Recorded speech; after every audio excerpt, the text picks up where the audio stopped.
Trustees meeting to order. Please rise for the pledge. I Pledge allegiance to the flag of the United States of America and to the republic for which it stands, one nation, under God, indivisible, with liberty and justice for all.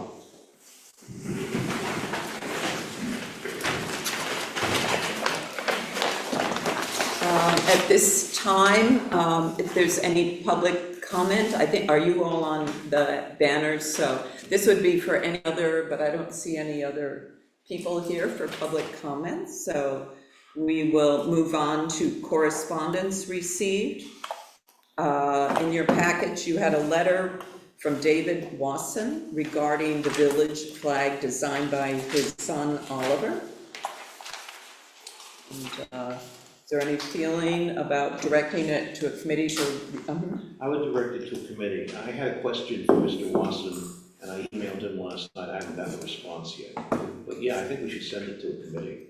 I think I'll probably send it to buildings because where it hangs is on our flagpole here at Village Hall. So that's where. Well, did you get the impression though he wanted to be more than just hanging on the flagpole at Village Hall? I think our original motion was for like a year. Right, it was. And I think he's looking for it to be a permanent flag. Yeah. Yeah. Okay, So, fine. I'll take it on buildings. All right. Moving on, we also received an email from Kim Paroli regarding their clothing being ruined by paint from Doubleday Field when they attended the Hall of Fame's Classic Weekend.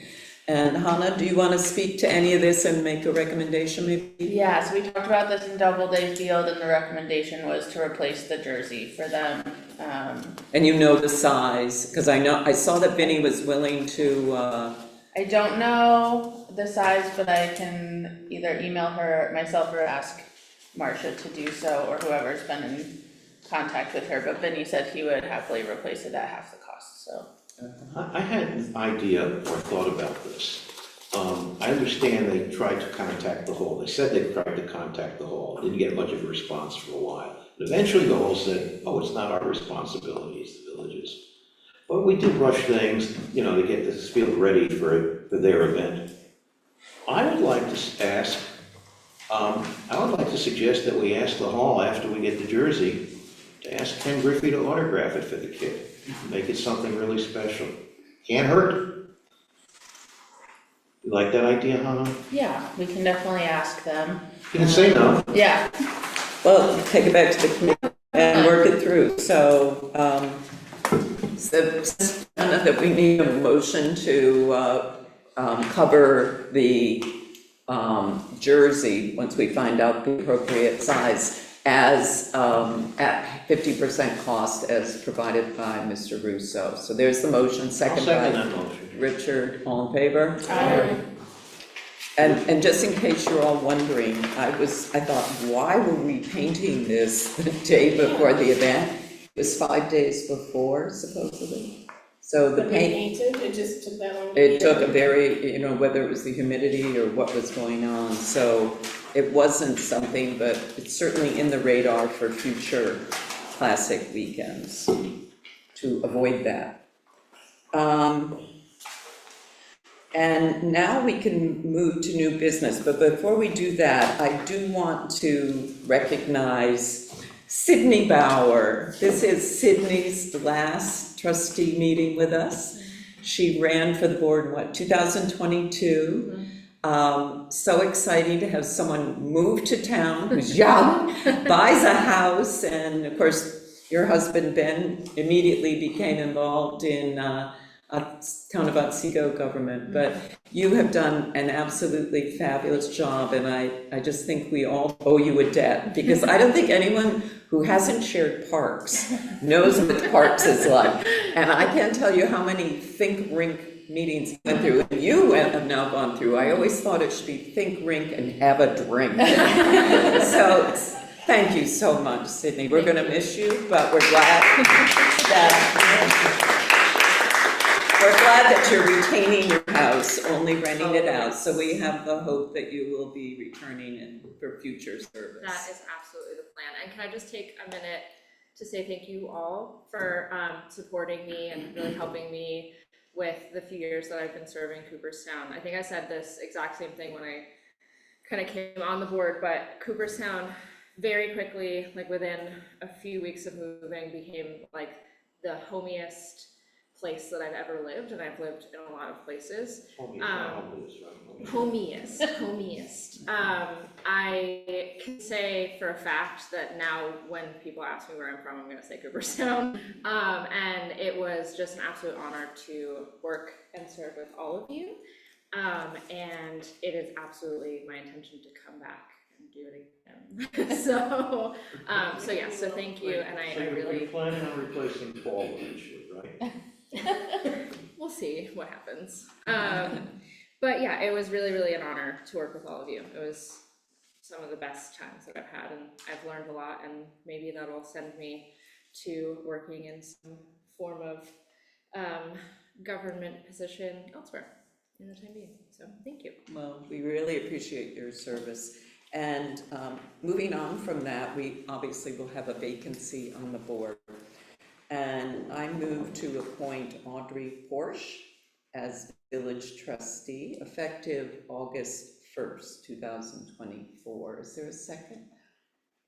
I appoint, but you have to. Yeah, so I'll make a motion to endorse that appointment. All right. I have no objection to it, but could you tell me a little bit about her? I don't know her at all.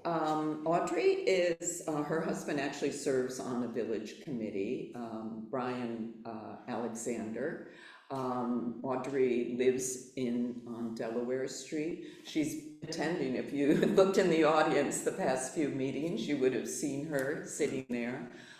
She received her packet of materials tonight, so she was a little unsure of everything that was going on.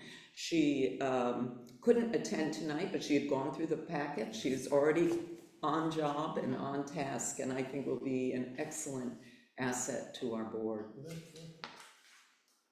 So motion made and seconded, all in favor? Aye. Thank you. All right, and now new business, and if you wouldn't mind just standing, saying your names, and everyone has it on their agenda that we're going to be hearing about the Hometown Heroes banner program. Good evening. For those of you that don't know me, my name is Joni Perillo. I've lived here most of my life. I'm here asking for your approval to get Hometown Hero banners installed on the village lampposts. For those of you unfamiliar with the program, it is our community initiative designed to honor our courageous men and women, past or present, who have served in the military. One afternoon, as Memorial Day approached, my drive home took me through several quaint towns, some smaller than Cooperstown, some larger. What caught my attention in each of these towns was a common sight, the Hometown Hero banners. Upon seeing the banners, I couldn't help wonder why Cooperstown did not have a similar tribute. Motivated by this thought, I thought I'd reach out to the American Legion and spoke with the commander, Mike Boyson, who informed me he knew of no plans in place of such in our town. Determined to rectify this, I took it upon myself to explore the necessary steps to bring the idea of honoring our hometown heroes to life in Cooperstown. After consulting with the mayor, I learned that collaboration with the American Legion and the village would be essential. I am committed to dedicating my time and effort to make this vision a reality. To achieve this goal, sponsorship and donations will be vital. Contributions will assist in covering the cost of the banners and brackets. Families and friends of veterans can choose to sponsor a veteran by completing full, and individuals can make donations to support the cause. So with that said, let's come together as a community to honor and recognize the sacrifices of our hometown heroes by adorning our streets with banners. Thank you. Now, I know you had some issues about the brackets. So I've asked Mike DeSorbo, the manager, account manager of the Hometown Heroes, to come and explain everything to you. Well, answer any questions you have. My name is Mike DeSorbo, and I'm originally was Riley's Outdoor Decor. One of the gentlemen, Brian Arnold, was an Army man about 20 years ago, and he's one of the reasons this program has started. And it's just been growing and growing. I don't know if you've been to the Mohawk Valley area. They're doing quite a large project with all the little towns within there. And they chose the size of a banner because of the size of the lamppost they're using. We can make the banner any size you would like. We can also do different shapes of the banner. If you have concerns, and I was looking at the lamppost that you have here with the flowers, and we can actually design a banner to be the same shape or that same design as an American flag, if need be. I mean, we don't have to stay with everything that's there. And also, this is actually in a small town in New Jersey. We contacted the people they bought the lampposts from, and they actually have brackets that they've designed for their lampposts to be actually manufactured and used with their particular lamppost. And that's something that could be done with Cooperstown's poles too, if you decide to move forward with that.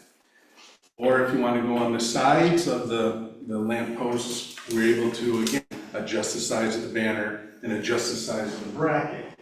I brought one of the black brackets that would be attached to the lamppost, similar to the brackets that you have your flowers hanging on. It would be a black ideal band that would go around the top and the bottom here, and then a rod arm would go in there, and then the banners would slide onto the rod arms. And I have pictures of those too, if we need them or share them.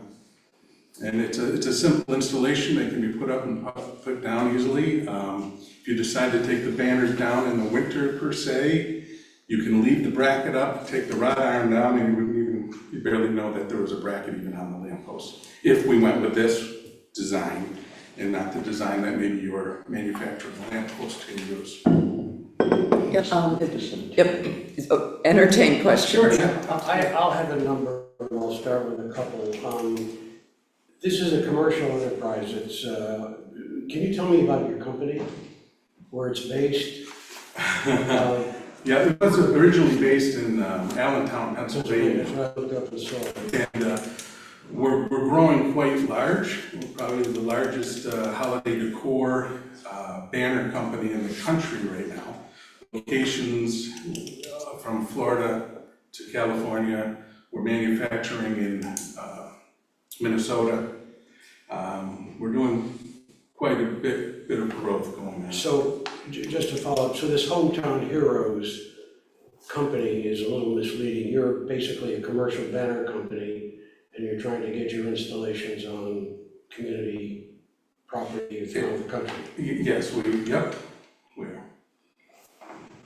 For now. Mm-hmm. Actually, it's for the board. I suggest this be referred to committee where it could be looked at very carefully. I have a lot of questions, and I don't want to take the time up tonight. I'd like to do some research on this before I ask my questions. It could, it'd be good. That was the reason that we had individuals come tonight, hoping that you would then, if you had questions about where they would hang, how the brackets would be.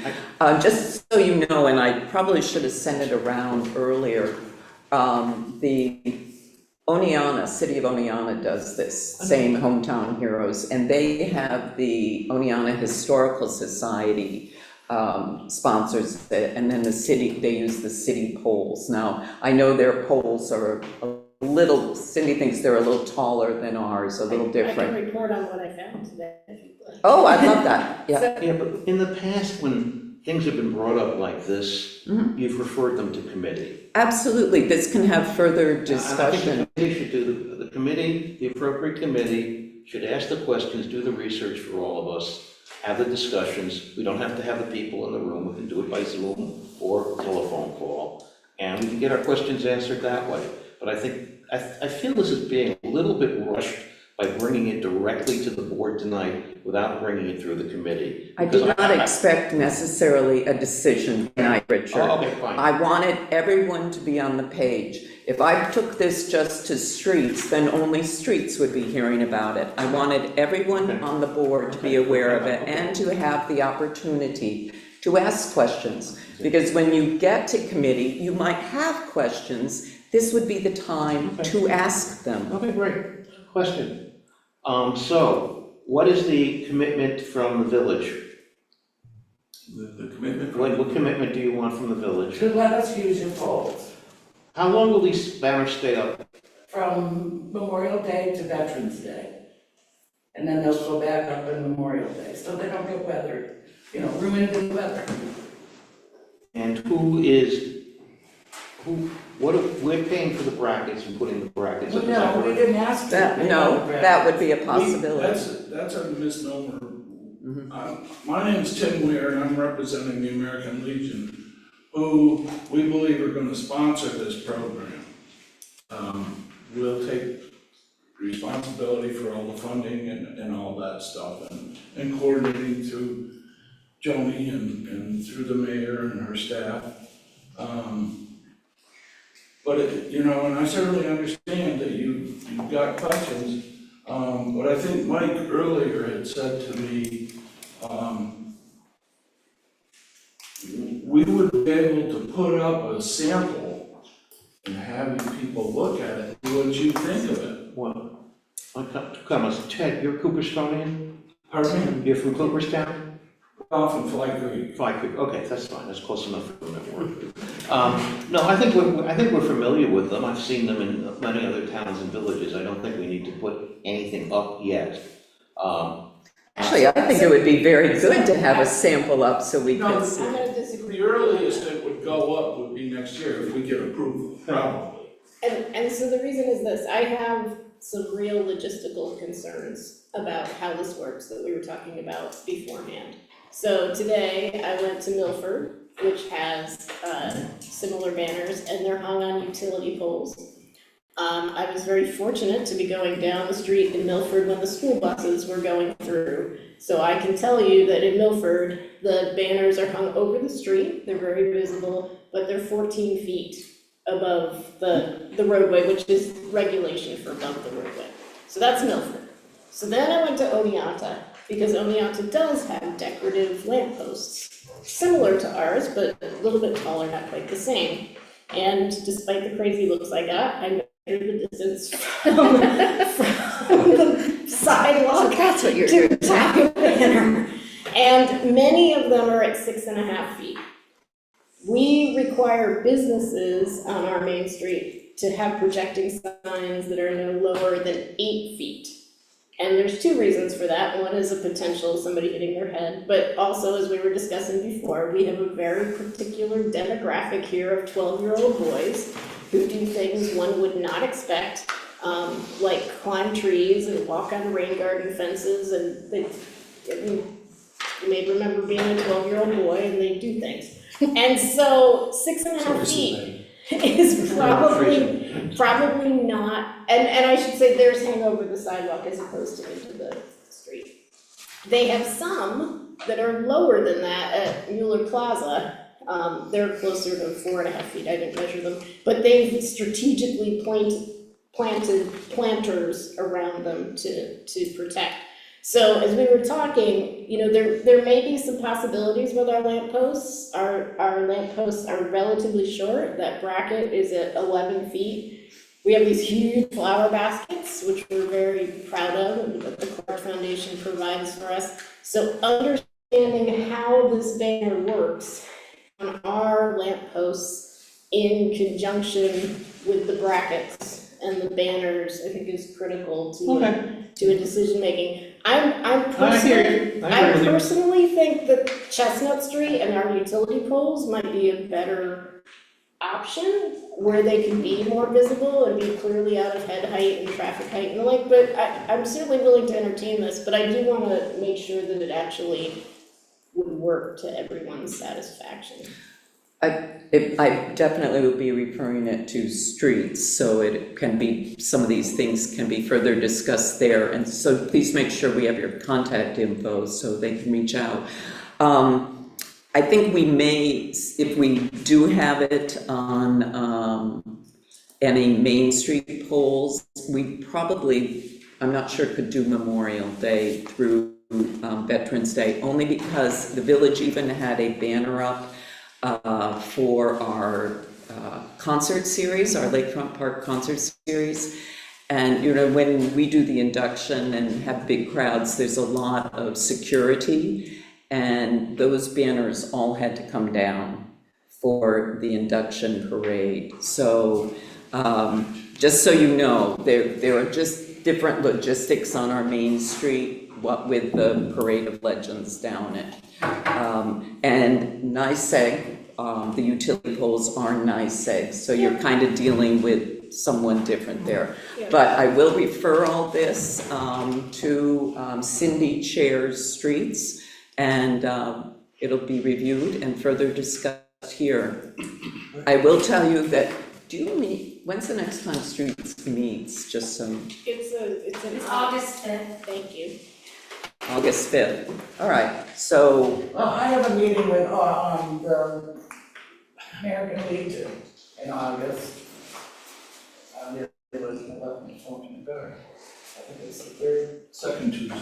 second Tuesday of the month. So I wanted to be able to give them something well, from you guys saying, you're for it or you're not for it, or, you know. I think that's being unfair to us.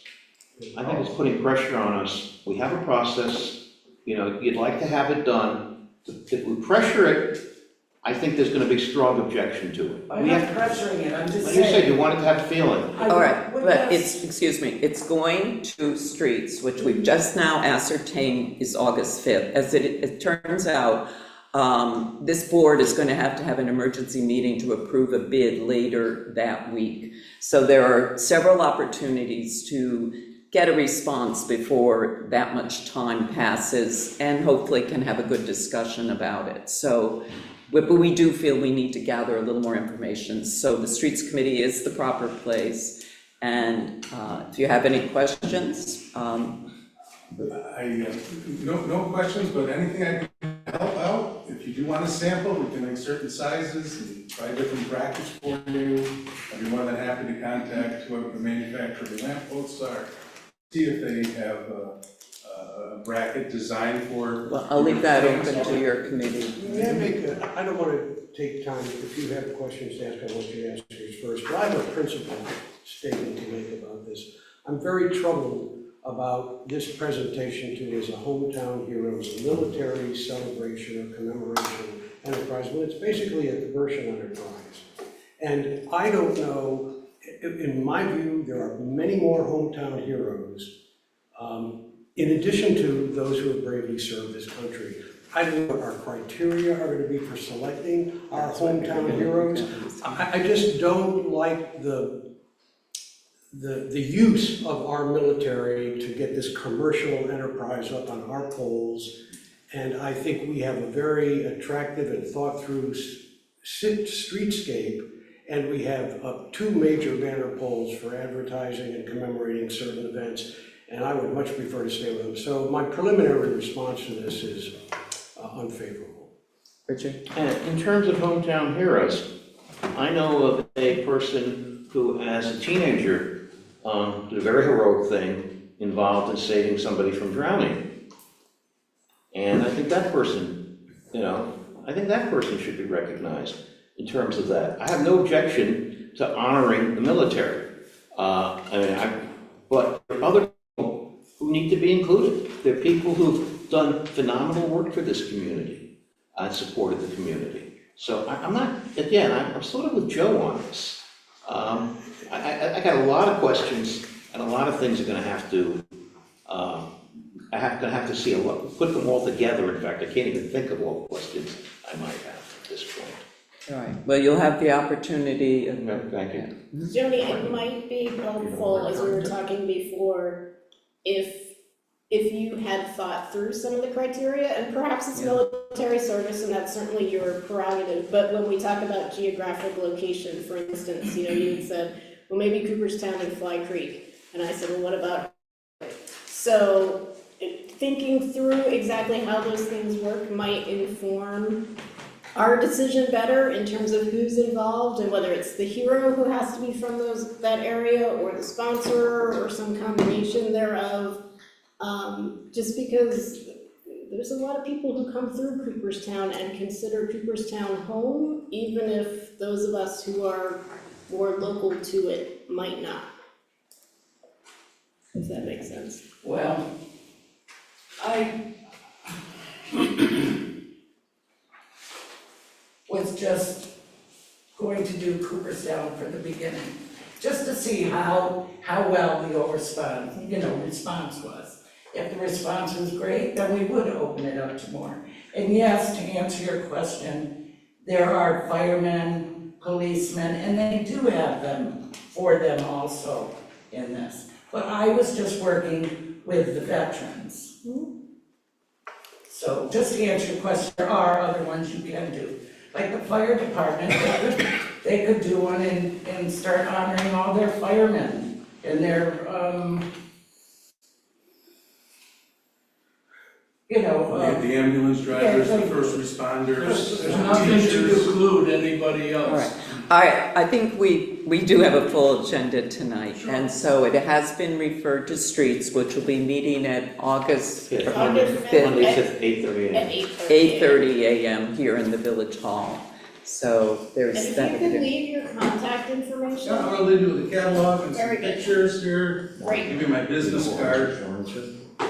All right, thank you. so that meeting, we don't have to come to that. Well, unless you felt you had expanded on some criteria that could weigh into a decision process, or would like to hear further any of the concerns that are raised in the Streets Committee. You can, you don't have to. Yeah, you don't have to, but it is Will open. there be a list of questions from this panel that Which, yeah, yeah. we can see? She will, yep, Cindy is chair and she'll put together a list of questions to try and get some answers. Business card. Thank you. Any Thank questions? By all means, give me a shout. All right, thank you, Mike. I grew up in Herkimer, I'm gonna throw that out there for you, so I know the area. Went on the lake quite a few times. All right, we do have a couple public hearings coming up at 6:30. I'll just review what they are now, because it's right on your agenda. Proposed local law number 7 of 2024, that is really almost, shall I say, a bookkeeping correction. Our, parking, our law stated Grove Street from Main to Lake, and of course, there is no Grove Street from Main to Lake. So that would be just deleting basically an error in the law. Proposed local law number 8 of 2024, amend section 270-13, and that pertains to 15-minute spaces. And you have in your packet a great little diagram and description of where those 15-minute spaces would be changed from. So we would repeal the 15-minute spaces that are basically in front of Key Bank, relocating them south of there. Is that south? It's west. Yes. Oh, Does it say south? it says south. I just read that. Where is it?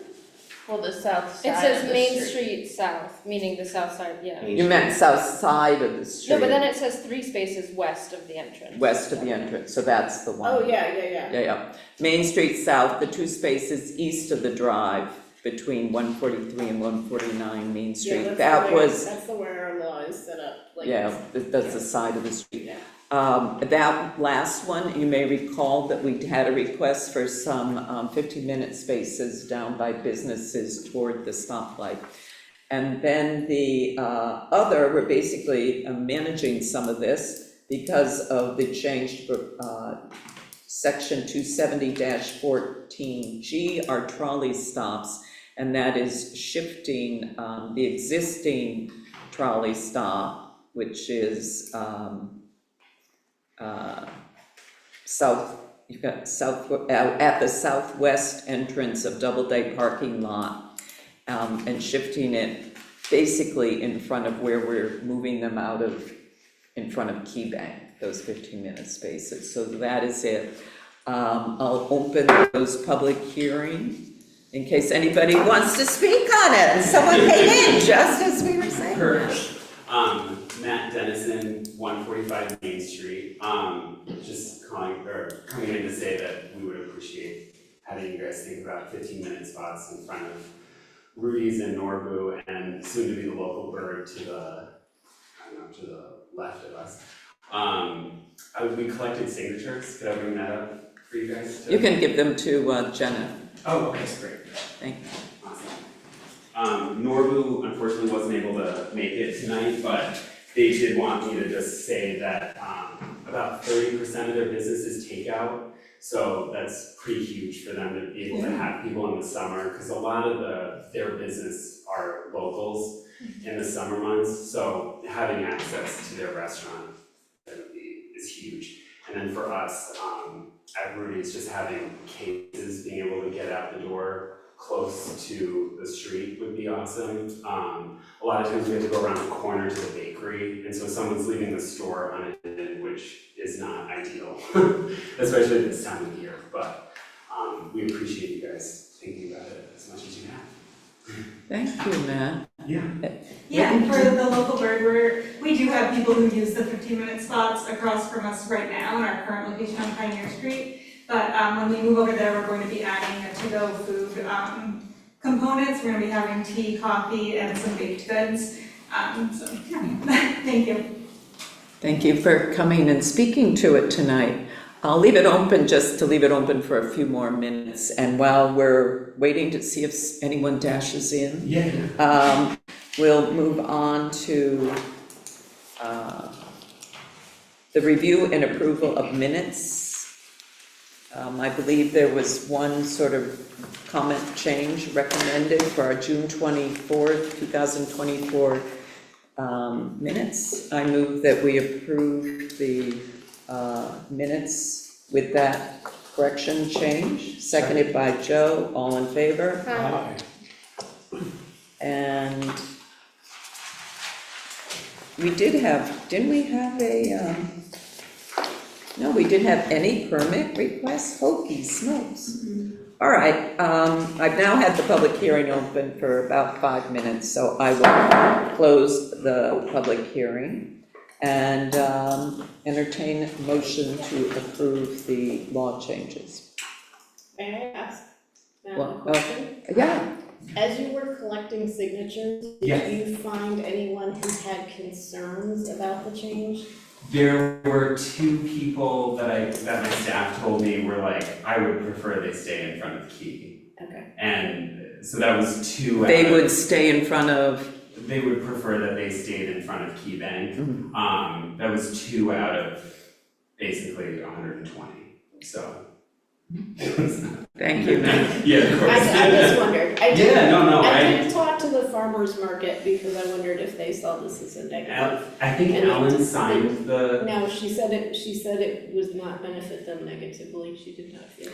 cool. I think it's, I have to say that I think this is a great solution to have the trolley stop in front of Key Bank, because I have seen, diagonal parking on the south side there, and even though it's 15 minutes, it means it might change over faster. And people back up into our crosswalk, and you can't see the people in the crosswalk till you get back there. I've seen too many near misses. It was a bad kind of design to begin with, and by putting the trolley stop there, I think it's a great solution. Yeah. I have one suggestion, and that is if we decide to vote on this, that it not go into effect until September 3rd, which is the day after Labor Day. That lets us get through this season before we start. Try and change all the markings. Yeah. As well as people's behavior patterns during the Yeah. summer. Yeah, no, we're not in a rush on our end. So motion? I'll make a motion. Well, go ahead.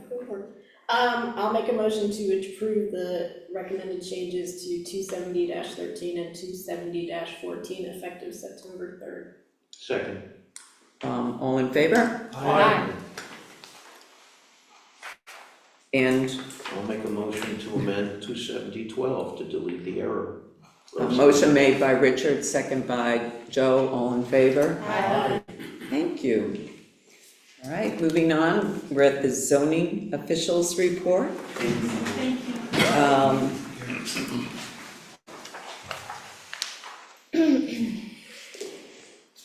And pertaining to their, the proposed construction of 3 townhouses there. Cindy, do you want to run with this a bit? Yeah, so there's a couple of things that we should likely do this evening related to this project to keep it moving forward. The first is that we need to classify it for the purposes of seeker. And I believe that it is a type 2 action, and that is because it is the construction or expansion of a 3-family residence on an approved lot, including provisions of necessary utility connections. I realize that may not be how folks want to classify it, because that means that we are done with the seeker review. But having pored over this, I can't find anything in the type 1 actions that applies to this, because it's a residential project. I suppose we could look at the property as a whole and classify it as an unlisted action, because there's more on this property than just the 3-family residence, but the owner is not currently proposing changes to that. So that's our first step, is to actually classify. That's a question, is there, there's no plan to subdivide this lot? Not that I have been made aware of. So it's still operating, or it's still managed under a special use permit? Correct. And you're saying that having a modification, so what, eventually, administratively, we're going to amend the special use permit, is that the path forward? Yeah. I'm not sure I understood the language about a couple of things. I thought I saw the letter from the owner that there was no intention to use it for short-term rental. Correct. I'm not comfortable with that. I want a letter from him stating unequivocally that it will not be used for short-term Yeah. rental, that we can, so to speak, take to the bank. And I think Intent is nebulous. we can talk about the use, but the first thing we really need Yeah, to we do gotta is to classify. classify No, the I action. understand. And your view about classification is? I think we can do one of two things. If we follow the letter of the law, I think it is a type 2 action and the review under seeker is done. I think if we have more significant concerns and want to go through that checklist, we could classify it as an unlisted action, given that it is an amendment to a hotel special permit that includes a 3-family residence, and I would defer to Martin as to whether. I wish I didn't realize that was gonna come up. No, I understand. Cindy, my concern has no effect on security. Correct, yeah, yeah. It's still a concern, but it has no. It's, no, exactly, and we'll get to that concern next, but So this is the project that's gonna lie over Willowbrook. And so there are questions about potential impacts on waterways and so forth that we wouldn't. right, so when we actually weigh in on the special use permit, and certainly if the planning board gets to the point of site development plan, Willowbrook will be the preeminent concern, I would believe. But the classification part should really come before we start talking about the use, So I think. does classification, one way or the other, make for a more or less thorough downstream review of the stream issue? For example, just Yeah, for one example. The answer is, If we classified it as an unlisted action, it would provide for a more stringent review. Unless it, well, I mean, is it a coordinated review then? Because we could have gone the uncoordinated review. No, I don't wanna do that again, that was painful. Okay, And well, again- no, I'm just one. Yeah. this is a topic I want to Yeah. discuss, but if we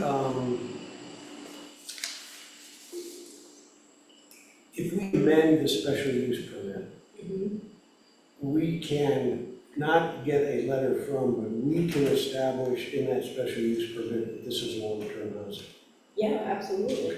So we don't need to, okay, I just want to know when that opportunity stops being available to us. I mean, reading this, it is clear that it probably meets all the criteria of a type 2. I believe it does, and I pored over it because I was looking for an exception, having been caught on seeker once, in the past year. And I could not find one, historic district aside. So your recommendation is to categorize it as a type 2? I think that's the criteria. That makes sense to me, okay, I'm just not sure which. All right, so I will make a motion that we categorize this application as a type 2 action under seeker, therefore concluding the seeker review. Second. Second by Richard, all in favor? Alright, so then we move on to the use part, having checked that particular box.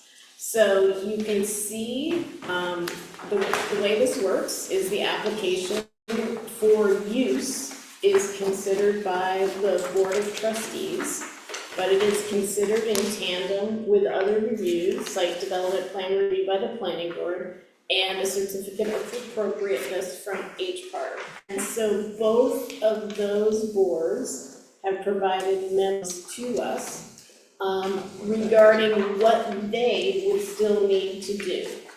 And the planning boards additionally includes the hiring of a consultant, which I know we have a proposal that'll be considered under finance, that they feel would be absolutely necessary for them to consider this project further. We also have a county planning department recommendation, which simply says that this should be a local action, that they don't see significant county-wide or inter-community impacts. So we have our data at this point. Before we can amend the special use permit, we need to hold a public hearing. And at that public hearing, we could establish that there is a concern about long-term housing, that there is a concern about Willowbrook. I personally have a concern about a lack of an easement by the village for Willowbrook, which passes under this, which seems, we often didn't get those easements, but probably now should. So I think there's lots of things that we would want to consider about this project, but the next step is to set the public hearing. And that allows members of the public as well as members of the board to voice their support or opposition to this particular project. May I ask a technical question of Martin? I remember your story of Route 80 and where the center line of the village was and determining property interest. I noticed that zoning enforcement officer was trying to find the setback lines for this property and sort of eyeballed, without having survey markers, just was eyeballing the middle of the street and making measurements, assuming the center line of the street was the center line. That's not an issue in the village, we don't know. Less of an issue, I'm not gonna say it can't be an issue. We all know that had some structures in the way, technically a road, if it's not a deeded road, but it's taken by public user, it's 49.5 feet wide. Many places in the village, there's not adequate width to make a 49.5 foot wide road. Technically, the paved portion of the road, the center line of the road is the middle of that easement, not where the pavement is. That's what confuses a lot of people.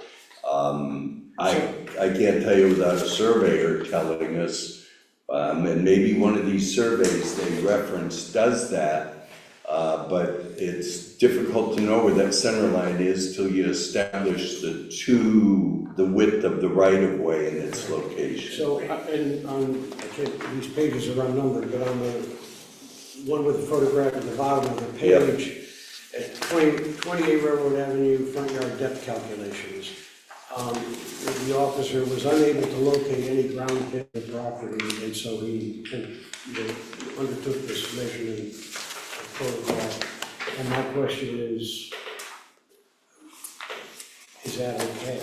Because, I mean, because this is for the purpose of establishing property setbacks for construction purposes. Yep, understand, Joe. I mean, there are two surveys, it appears, on this property, if you notice at the top of the page. A 2009 survey by Mike Austin and a 2090 survey made by Standard Engineering. Those usually those will find center lines. They'll find the edge of the easements, let me put it that way. And it's from that point, I talked with the CEO about that it's from that point. I don't know if there's any indication in these two surveys, I never looked at it, and he just asked how you determine center line, and went through that, but I know there were two surveys there, I didn't go over and meet with them and look at those surveys. Right, so I guess he refers to the 2009 and the 1990 surveys at the top of the page. I just want to know that you're comfortable that not only that he used those two surveys, but that he used them properly. Okay. To get it where. I did not, other than telling him how you usually find it, I was not there if he so found it or when he did that. I mean, that's an issue that I guess we can bring up when we're reviewing that special. Yeah, well, his narrative, I mean, when we get a chance, we can look, but his narrative is right there, how he did it. So if how he did it is okay, I don't, I'm not looking for another field visit to do it. I just want to know that he progressed through this correctly, because it'll be a pretty permanent change. And Joe, we could ask at the public hearing that the copies of the survey be made available for the public hearing. I assume that they are already across the hall if the CEO has access to them. So I should continue that we hold a public hearing. We then make a decision on the amendment to the special use permit.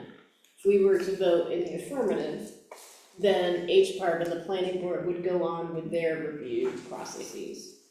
If we were to vote in the negative, everything would stop, which is why both HPARB and the planning board say, well, we would need additional information for our review process. Well, yeah, because if the trustees say no, the trustees say no, and that's the end. Okay, so this, an affirmative vote here, let's then continue there. Correct. There always can be strictures or restrictions in your determination if you're amending that special use permit. I mean, I think that we would go back and refer to the old special use permit and ensure that all the conditions that were established as part of that special use permit have actually been met, right? Because if they haven't, then And also that building, the building itself, I'm sure, is well within any setback. except it's a commercial zone, Oh, true. so Yep. almost no setback. Yep. Yeah. So I will make a motion to set a public hearing for the August meeting of the Board of Trustees. That would be August 26th at 6:30 p.m. to consider an amendment. Oh, 6:30, yep. Yeah, an amendment to the special permit for 28 Railroad Avenue to include the construction of 3 two-story dwelling units. Second by Richard. Citizens will have if approved tonight, the engineering assessment, we is a little unclear to me. I think whether or not we have it is dependent on, the applicant putting that money in escrow. I believe the engineer can meet that deadline, haven't spoken to him, but the question is whether the applicant is willing to spend that money. So I guess I could amend my motion and say Yeah. contingent upon, money being placed in escrow for the engineer report on Willowbrook by, shall we say, August 1st? August 1st. That he has to put money in escrow by Oh, put the August money 1st. in escrow, I thought you meant get Yeah. the report. No, right put the there. money in escrow by August 1st. Yeah. Or sooner, because I think that they probably would move more Yeah, quickly. no later than August 1st. No later than, yeah. So, the mayor and I talked about this briefly, scoping the work for the engineer, who collaborates on that? Well, you have his proposal, right? It's in the packet later under finance. Right, and I have looked at that, and I just want to have everybody's further input into it. Let's look at, I mean, technically, the work that he's doing is primarily for the planning board, for site development plan, although it can clearly inform our determination about the use as well. this is the 20-page or so document, or is it, this is the one for the flood control analysis? It's a shorter one than that.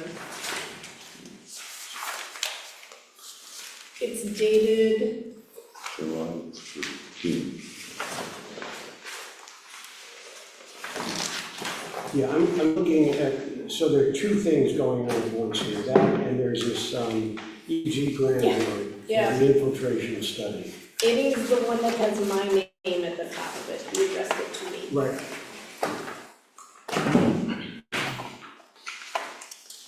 But what I'm getting at is that some of these exercises may overlap. And here's, I see yours, the July 14th letter to you from an engineer.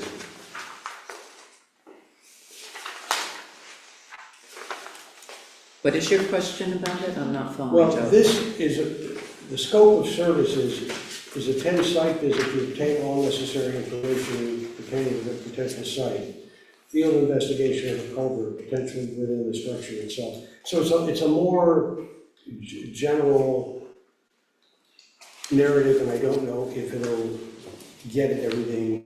If our experts are comfortable that it's gonna get everything that's needed, capture everything that's needed. So we're not sending the engineer back or the owner, the property owner back to do more.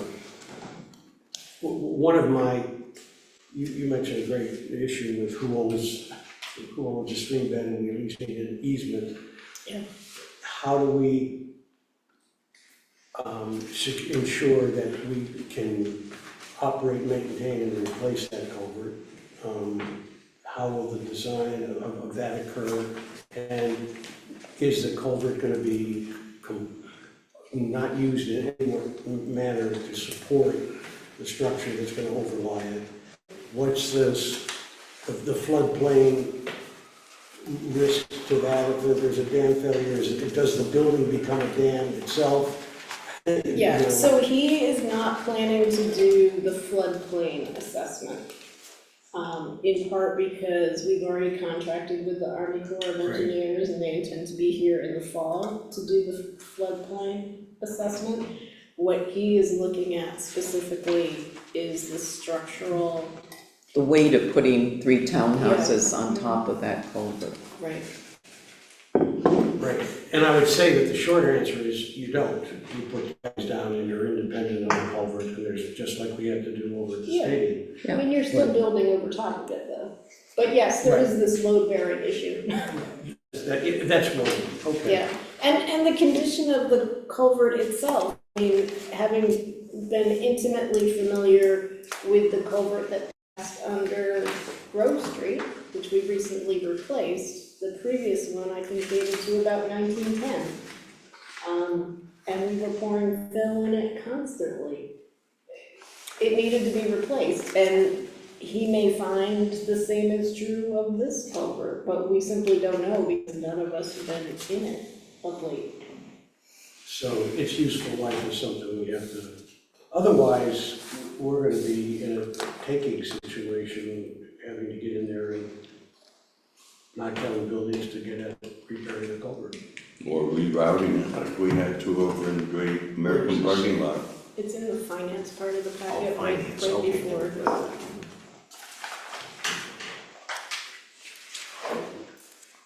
I mean, so the question is, assuming that this goes forward, are we comfortable setting the public hearing?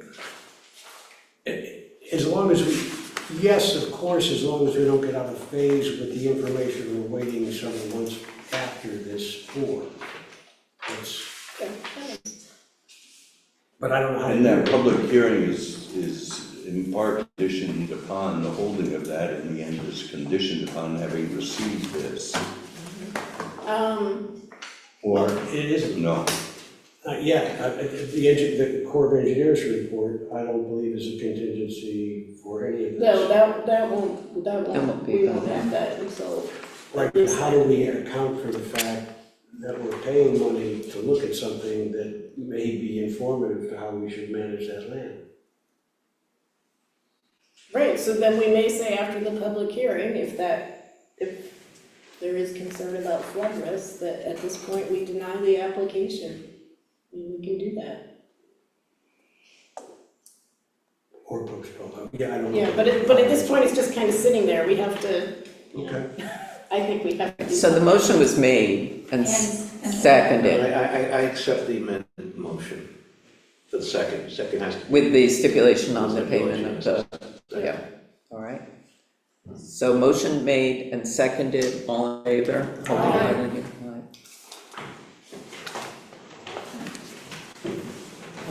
Did you want to speak about a temporary use application process? Yeah, I would, I thought we might have someone here this evening, and Martin may have more to. no, I spoke with the bar Yeah, advisory board. They finally called me today, because I called them saying we hope to have a response. They see no problem with us having a standalone or integral part of, what this deals with is sometimes we have special permits issued to places, and they may want to do something kind of outside the scope of this special permit on a very temporary, maybe a little concert, or in one case, we have a proposal to have a public reading by Sam Goodyear of his, who is it, John John Adams' zone. And they're very interesting, and that's one of the inns in town, and one of the other inns is talking about having some functions on their back lawn that may be open to the public. Well, although we don't have anything that says yay or nay, we interpret our special permits right now as precluding those, and the issue became, can we have an overlay for temporary permits that allow temporary things, so someone can come in and say, I have a special permit, I do this, but I would like to have a small concert or a cellist on the back lawn, and it would be open to the public. Or, it's a fundraiser for such and such entity. Those kind of issues would come up, and whether or not this board, or either this board or planning board, or whoever it's going to be under the auspices of, if it's under zoning or not, would make a determination as to the issuance of that. So it was a mechanism to afford someone to apply to have an event on their property. It's on private property, their property, and our determination if it is something that will be upsetting to neighbors. And some of the criteria that we talked about with the state was lighting, noise, those kinds of things, which we already to a degree control, but it would be in this special permit. So we'd have a handle, so to speak, on events, and we weren't getting a whole number of events or causing upset to a number of people. And the issue was, where would we put it? They don't care where we put it. If we do it as a standalone, as part of our zoning, they didn't see it having any issue there, and the other issue Cindy was concerned about, or committee, was, is it permissible? And it absolutely is. I told Cindy immediately when she asked me that I saw no problem, but I wanted to verify it with the state, and they agreed that they see nothing in the village law, the statutory law, or general municipal law that would any way preclude it.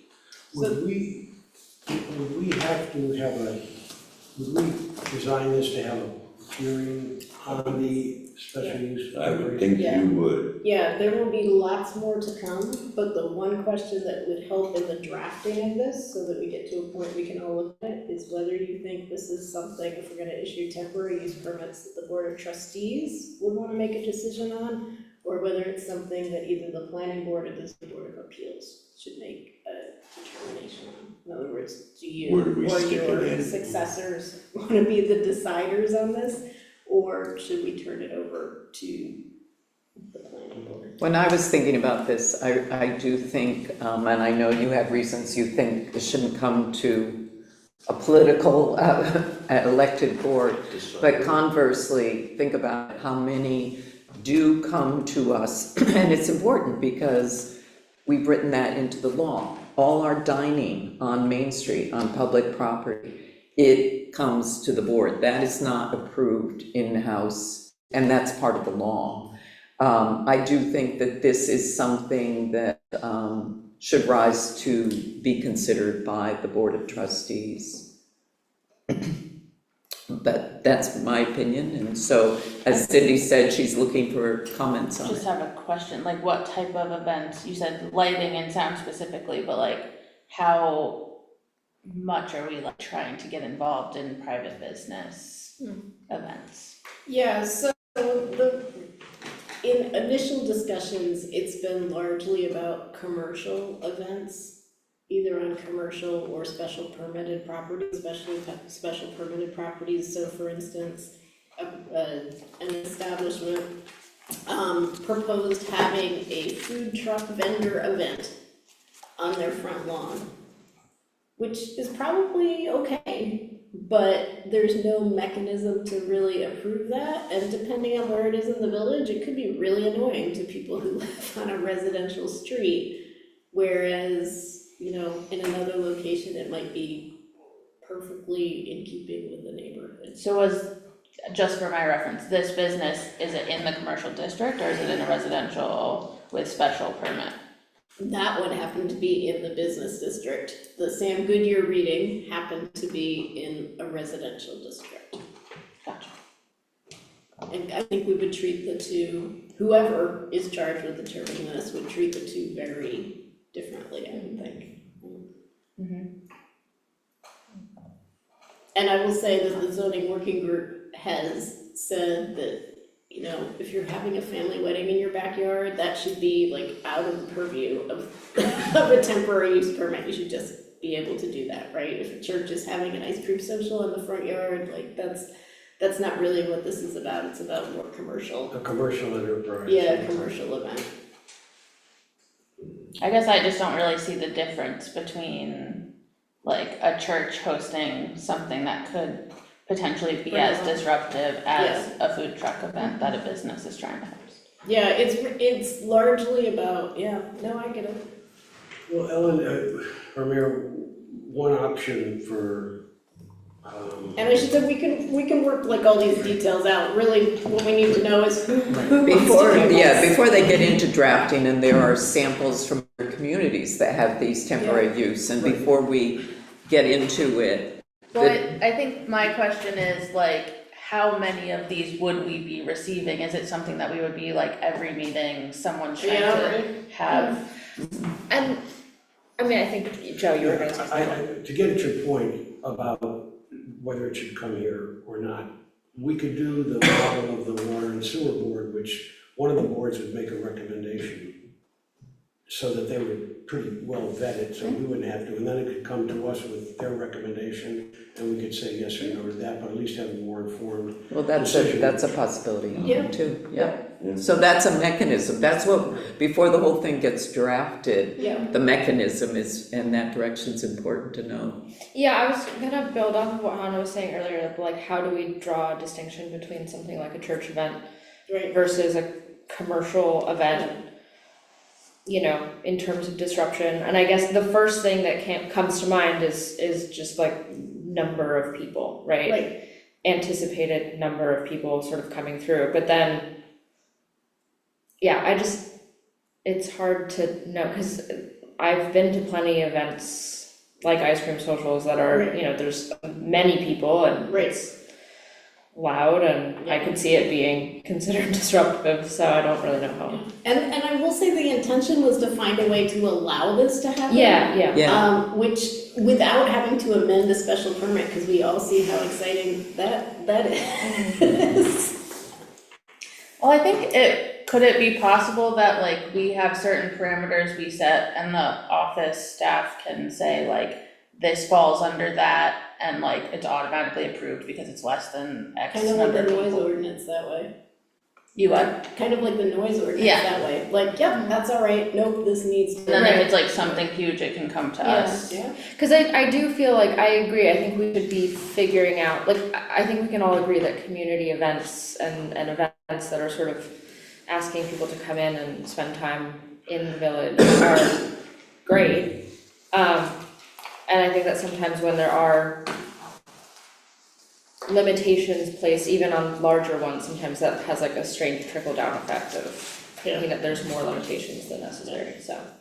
All right, so this is good. It sounds like the board wants to be involved, but in extreme cases and not in your average everyday.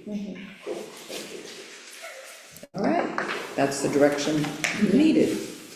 Motion to accept the zoning officials report. By George, second by Sydney, all in favor. Public safety, A little bit of a busy month, certainly a lot of work with both the police department and the fire department. Ambulance preparing for the Hall of Fame weekend.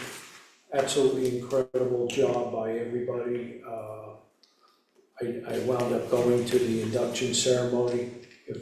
Thousands of people walking through the village, and as far as I know, nothing happened that was out of the ordinary or was a cause for great concern.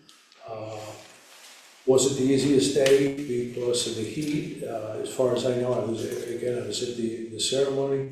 There were no medical emergencies at the people at the Clark property were giving out water like crazy, which again might be something we consider for some of the events that take place at the whole day field, because the Classic was another day that was very, very hot there. For the police, 42 calls during the month. Nothing really extraordinary. They're still waiting for the delivery of the new Durango vehicle. And again, when that comes, part of that process is going to be to retrofit the other vehicle with a modem that doesn't need the engine running to keep it, to keep the connectivity there, which will be very good for all of us for a number of reasons. 18 traffic tickets issued during the course of the month, but again, police officers in the office very often at meetings and the like. The other side of the story was that 632 parking tickets were issued in the time frame, and I was talking with Victoria the other day, and we were just having general conversation. She puts in about 10 miles a day when she's doing the parking enforcement effort, which is really.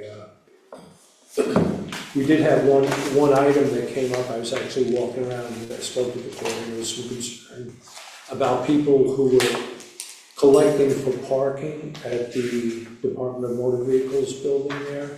And apparently that's approved by the social services, and the money goes to social services purposes. So they just did a check on that to make sure it just wasn't a couple of knuckleheads, you know, trying to rob people by parking on property that they didn't have authorization for.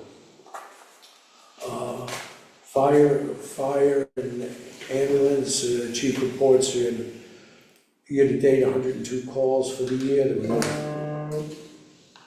There were no major fires during the reporting period. Very good turnout in terms of support from our fire department and the adjoining fire agencies for the Hall of Fame event. Total membership is at 61, and they approved one additional member at the last meeting. With EMS, again, Mike does an extraordinary job documenting their activity. 55 calls for service, 13 responses within the village, 5 responses to the help pad, several special events, Hall of Fame we've mentioned, but the 4th of July parade, the fireworks, concert in Springfield, fireworks here in Cooperstown, the Junior Livestock Show, and the Farmers Museum Gala. EMS is also looking to purchase a used Chevrolet 1500 crew cab vehicle. That vehicle is going to be entirely funded by the EMS group. And among other things, it's going to be used as a tow vehicle for the new trailer, a fly car for advanced life support, and also transportation for our fire police to arrive at major events where we do need a lot of traffic control. It's completely outfitted with emergency equipment. We'd have to provide a radio, and the village would have to cover the cost of registration and the insurance. So do you want to make that motion? Yeah, at this point, I would like to make a motion that the village approve. Assuming the cost of registration. Covering the cost of the insurance and the registration. Motion made by George, second by Sydney. I have a Question. question, so then it will be registered in the village's name? Needs to be. They all of them are, Yeah, they all have to be. I'm not sure that was the intention, I just wanna make sure. Okay. If they choose not to, then they're obligated with their own insurance. They have to get permission from the village to use our facility to put it in, and oftentimes there's an obligation there. Our insurance gets once a liability waiver. I think you'll find that Mike, that is his feeling on this, because this is what they did with the UTV Yeah. vehicle and trailer, which they just purchased. It becomes registered by the village. In the name of the village, yeah. And that's the only way our insurance will cover it. Okay, I'll double check. Okay, so motion made, seconded by Sydney, all in favor? Aye. Anything else? If not, motion to accept public safety report? Moved by Cindy, second by Hannah, all in favor? Aye. Moving on, double day advisory. So there's a couple of things of note here. Another sprinkler burst in the outfield on July 11th. Luckily, Zach was able to fix it this time, but we still need to be looking for grants and other funding to get this project going. The sign for Fowler Pavilion was put up before induction, thanks to Mitch and all of his hard work on that. We already talked about the jersey, so we'll move forward on replacing that. And just congratulations to the Hall of Fame on another successful Hall of Fame weekend. It was very nice, and I don't know if anyone saw it, but the WKTV did interviews throughout the community with Josh at the hall, etc. But they really featured our Fowler Way our Fowler Pavilion and the signage, and it looks so good. So It yes, looks great, thank yeah. you to sort of keeping that ball rolling, and thank you to Mitch for Yeah. seeing it through. And a huge thanks to Mary from the Hall of Fame for that design. Absolutely. It looks really lovely. Yeah, it was a team effort, Yeah. really appreciate it. If I can just add, one piece to the conversation, one of the problems we run into when we do cleanup on the Tuesday mornings there, a lot of people who use the chargers there, there's no garbage can in that area. If there's any chance we can have a garbage can moved there, it doesn't have to be anything high tech, just so people aren't leaving empty soda bottles and things, because they're not interested in walking towards where they go. That's more than, 50 steps away, or whatever the case may be. In particular, where is what location, by the Chargers, did you Yeah, say? by the Chargers, they parking Okay. there. Right,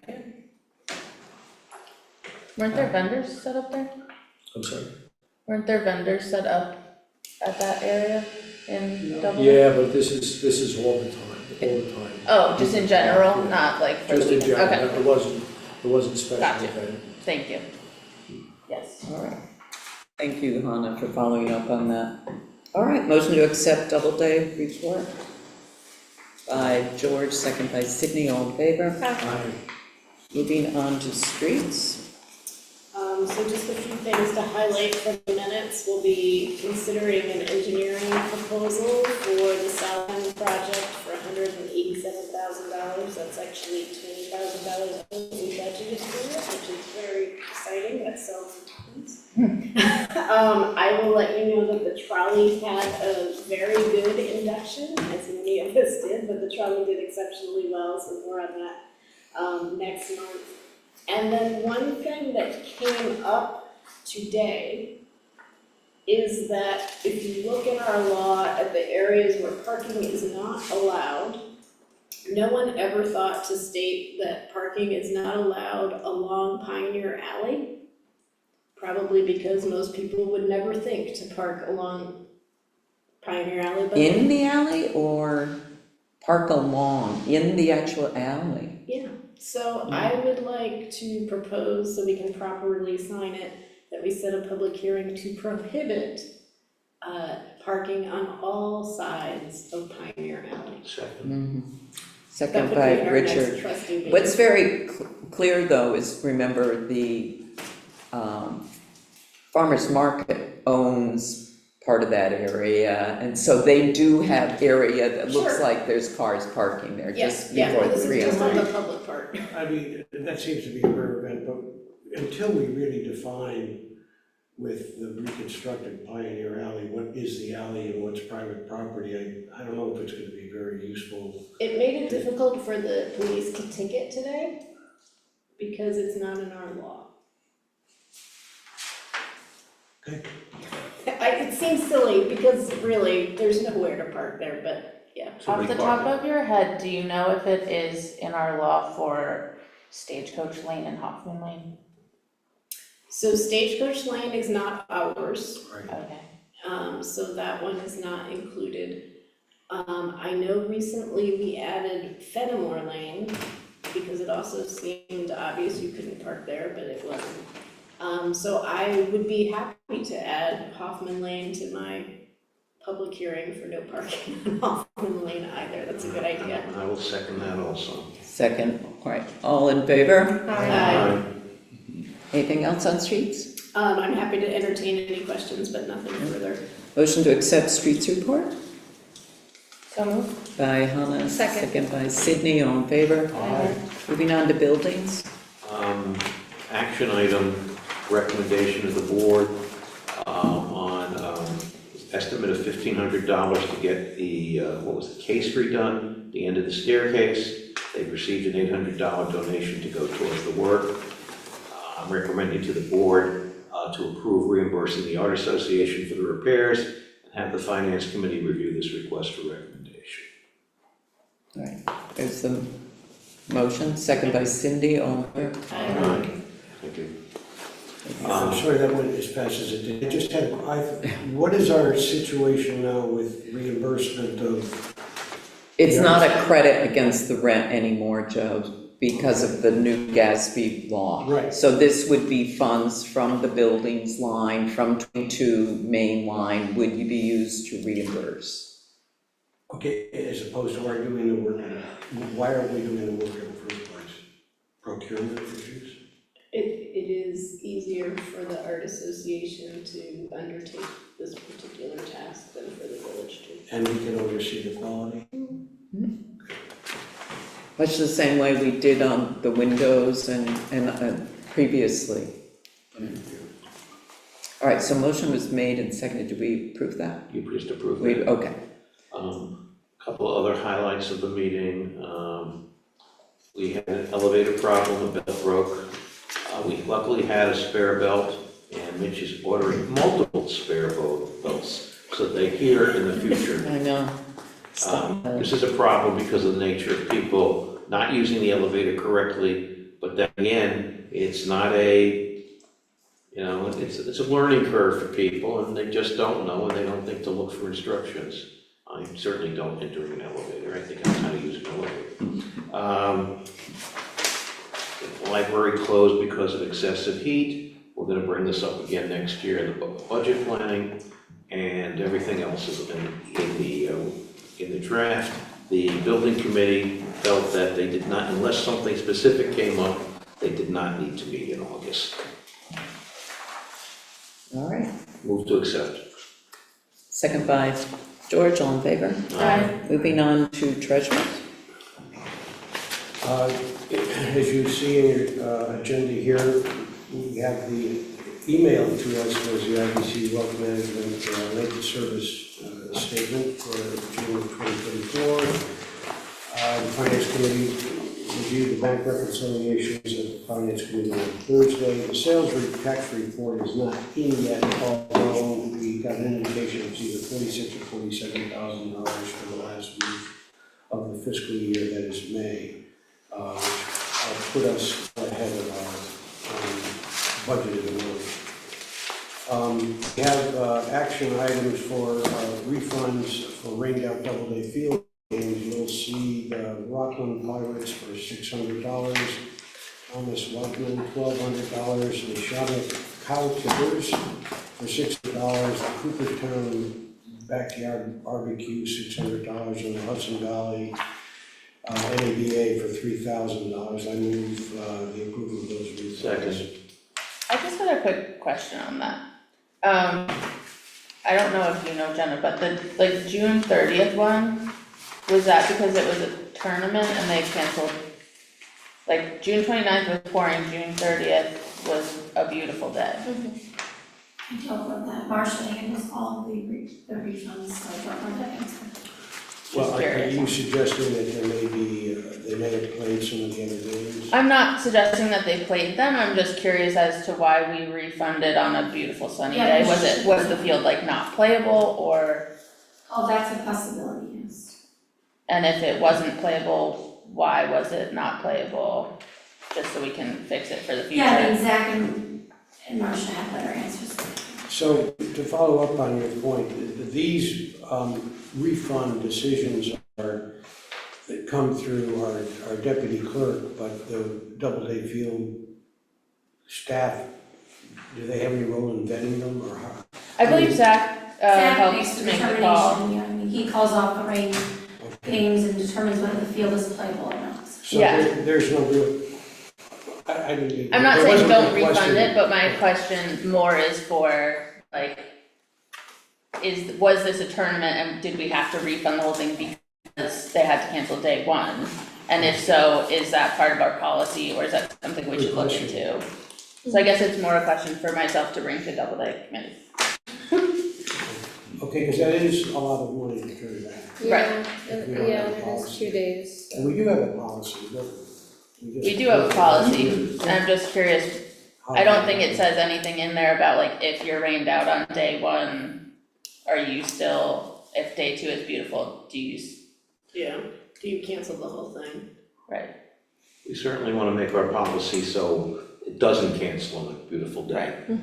Come up with a way of rescheduling your tournament or having just games.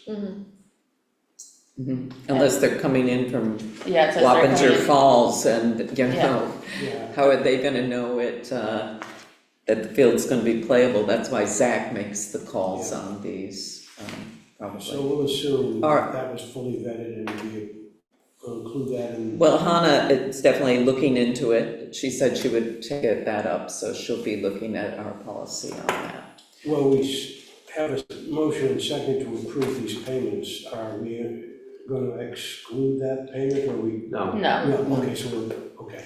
Is So the there, mo- is Not there a this one. chance it was the day the sprinkler broke? no, that was July 11th. So motion's been Unless made. there was another one that broke, which is possible. Certainly, you know, I'm sure Jenna will ask Marcia just for particulars on that, and, you know, was it Zach who said, yes, no, the field's not playable? And if so, then we'll go ahead, but I mean, I'm confident we have our system in place. This was, Hannah's question was a good one. and Yes, confident not it's suggesting we don't pay it, just curiosity.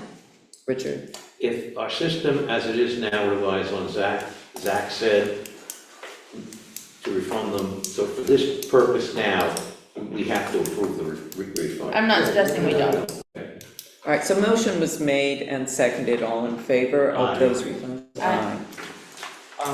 Item number 5 is the refund for public address system fee by the American Legion baseball team. So I don't quite, when they say not used, I don't get that. If we arranged for it to be used and they didn't use it, what, do we know anything about? No. About that?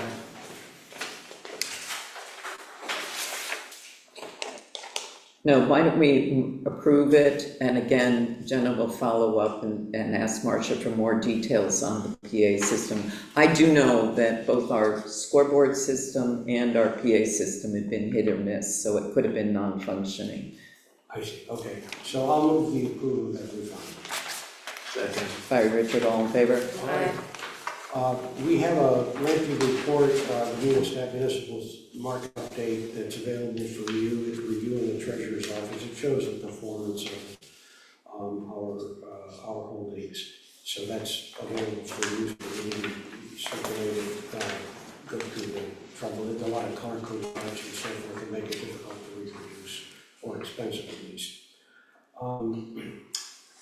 There's a need to transfer $54,407.41 from Village Equipment Reserve to the A Fund to purchase the Ford 2024 Ford F-550. This, I believe, is the replacement of the damaged vehicle in the Total vehicle. Yeah. So I move the approval of that. Motion made by Joe, seconded by me, all in favor? We have a Swinnar Farrow and Lot audit engagement order. This is an annual undertaking that we arranged with this firm to conduct our audit. And if you turn to page 5 of the document, it has a fee estimate that is capped. And we estimate that our fees for the audit will be $18,490, and out-of-pocket expenses will be $696. They say they will let us know if this circumstances occur that significantly affect this initial fee estimate, but typically they've been within that range. So I move the approval of the execution of this. Motion by Joe, second by George, all in favor? Aye. Before you move to capital projects, there's one thing under our additional agenda item. It's number 1, approved permit application from Delta Engineering for the Lakefront Park Overlook project. And, you know, I'll give you a sec to look it all over. This is, as you know, they're doing the permitting process. And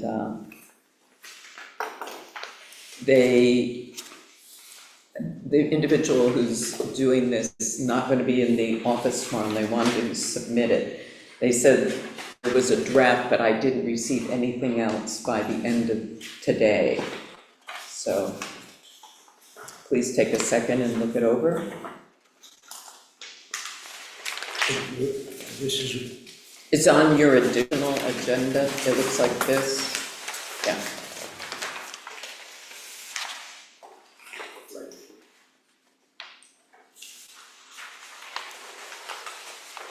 did you see any issues with it? I did not, we have done this type before, it may have been, oh, when we did the docks. When we did install the 2 floating docks, we had to provide this type of permit, so nothing jumped out at me, but that's why everybody's eyes are now on it.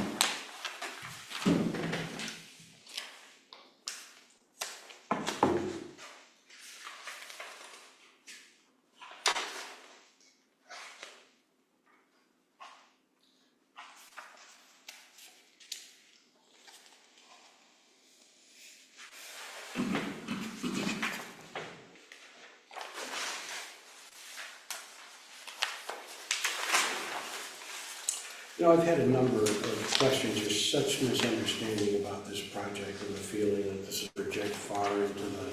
Yeah, there definitely is going to have to be, information. At this point, we don't even have the contract yet, Joe, to begin this, but in order to potentially be able to begin anything, all the permits have to get done before in advance.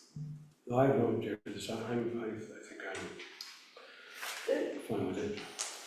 Page 2, letter C, 6C, there is, the word peer is used, and I think that's part of the misunderstanding of this project, because when people hear the word peer, So we'll just ask them to say deck. I think deck would be. I think ideally what they should say is the proposed site will be a cantilever, because it's not really going in lake bed or anything. Well, actually, the D describes the 218 concrete piers placed in shallow water, so it'll be a little cantilever, but there will still be structures added in the water, in the lake, which is understandable. Does that say 18 or I8?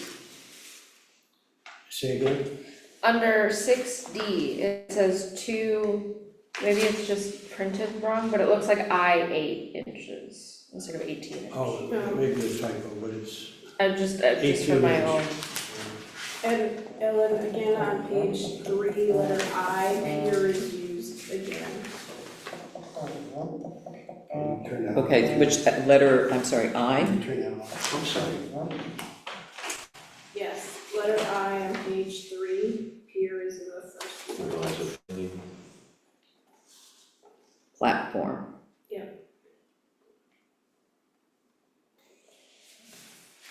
All right, any other?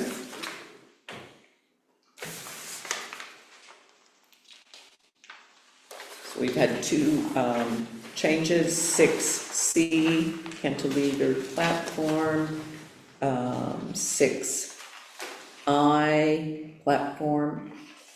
Anything else?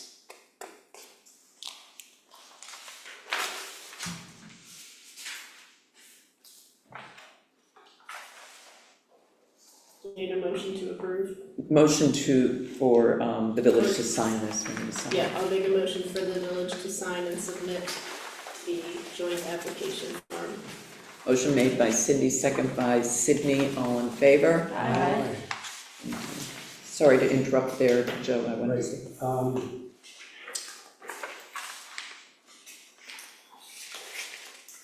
So we have let's see, we have a professional services contract from Delaware Engineering that requires approval for signing.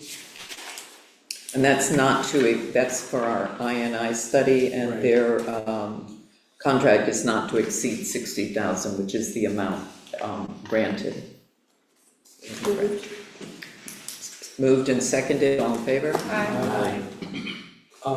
We have, so this is an invoice or it's a new contract? This is, it's actually it should be, number 2 should be Herman Engineering South End, Professional Engineering South End Project. and not Nelson there, so it's the one Cindy mentioned under streets, 187,500. I move the approval of the execution of that contract. By Joe, second by Cindy, all in favor? Aye. And we have the home engineering, 28 Railroad Avenue engineering study that we discussed earlier in the meeting regarding the Grove Street culvert, or the Willowbrook culvert, and I move the approval of its execution. Probably contingent on the applicant placing the funds within an escrow account, so this might be a good time to say, should it be more than this? I'm gonna suggest that it's at least $2,000. That's what Because you'll notice that this doesn't include reimbursables, and there may be some consultants needed for material. Yeah. So I would suggest 2,000. Okay, so let's change the motion to be the setting of the escrow amount for the 28 Railroad Avenue project to be a total of $2,000, and you were having that, what was it, to be delivered by, paid by August 1st? No later than August 1st. No later than August 1st, so there's the motion, second by Sydney, all in favor? Aye. The overtime analysis has been distributed by email, have the lead analysis. Item number 2, we have a conference and training request for our treasurer, Deb Guerin, which I move the approval of, as well as for Jenna, the NICOM training sessions. Second by Cindy, all in favor? Aye. And we have another lifeguard hired that requires approval of $16 an hour, Martin Gallagher. I move the approval of that. By Joe, second by Sydney, all in favor? Aye. And the change transaction inquiries, inquiry document is in the treasurer's office for review. And I move the approval of the abstracts and transfers that are identified in the electronic packet that was sent. Motion by Joe, second by Cindy, all in favor? Aye. And the remainder items under the finance to are available for your review. Realize, sorry, there were 2 other things that probably should be in here. One is, you all may recall that in May, we approved the contract with the SUNY Research Foundation for the scientific advisor to WSC. We approved that contract, it was returned to them May 21st, our meeting was the 20th.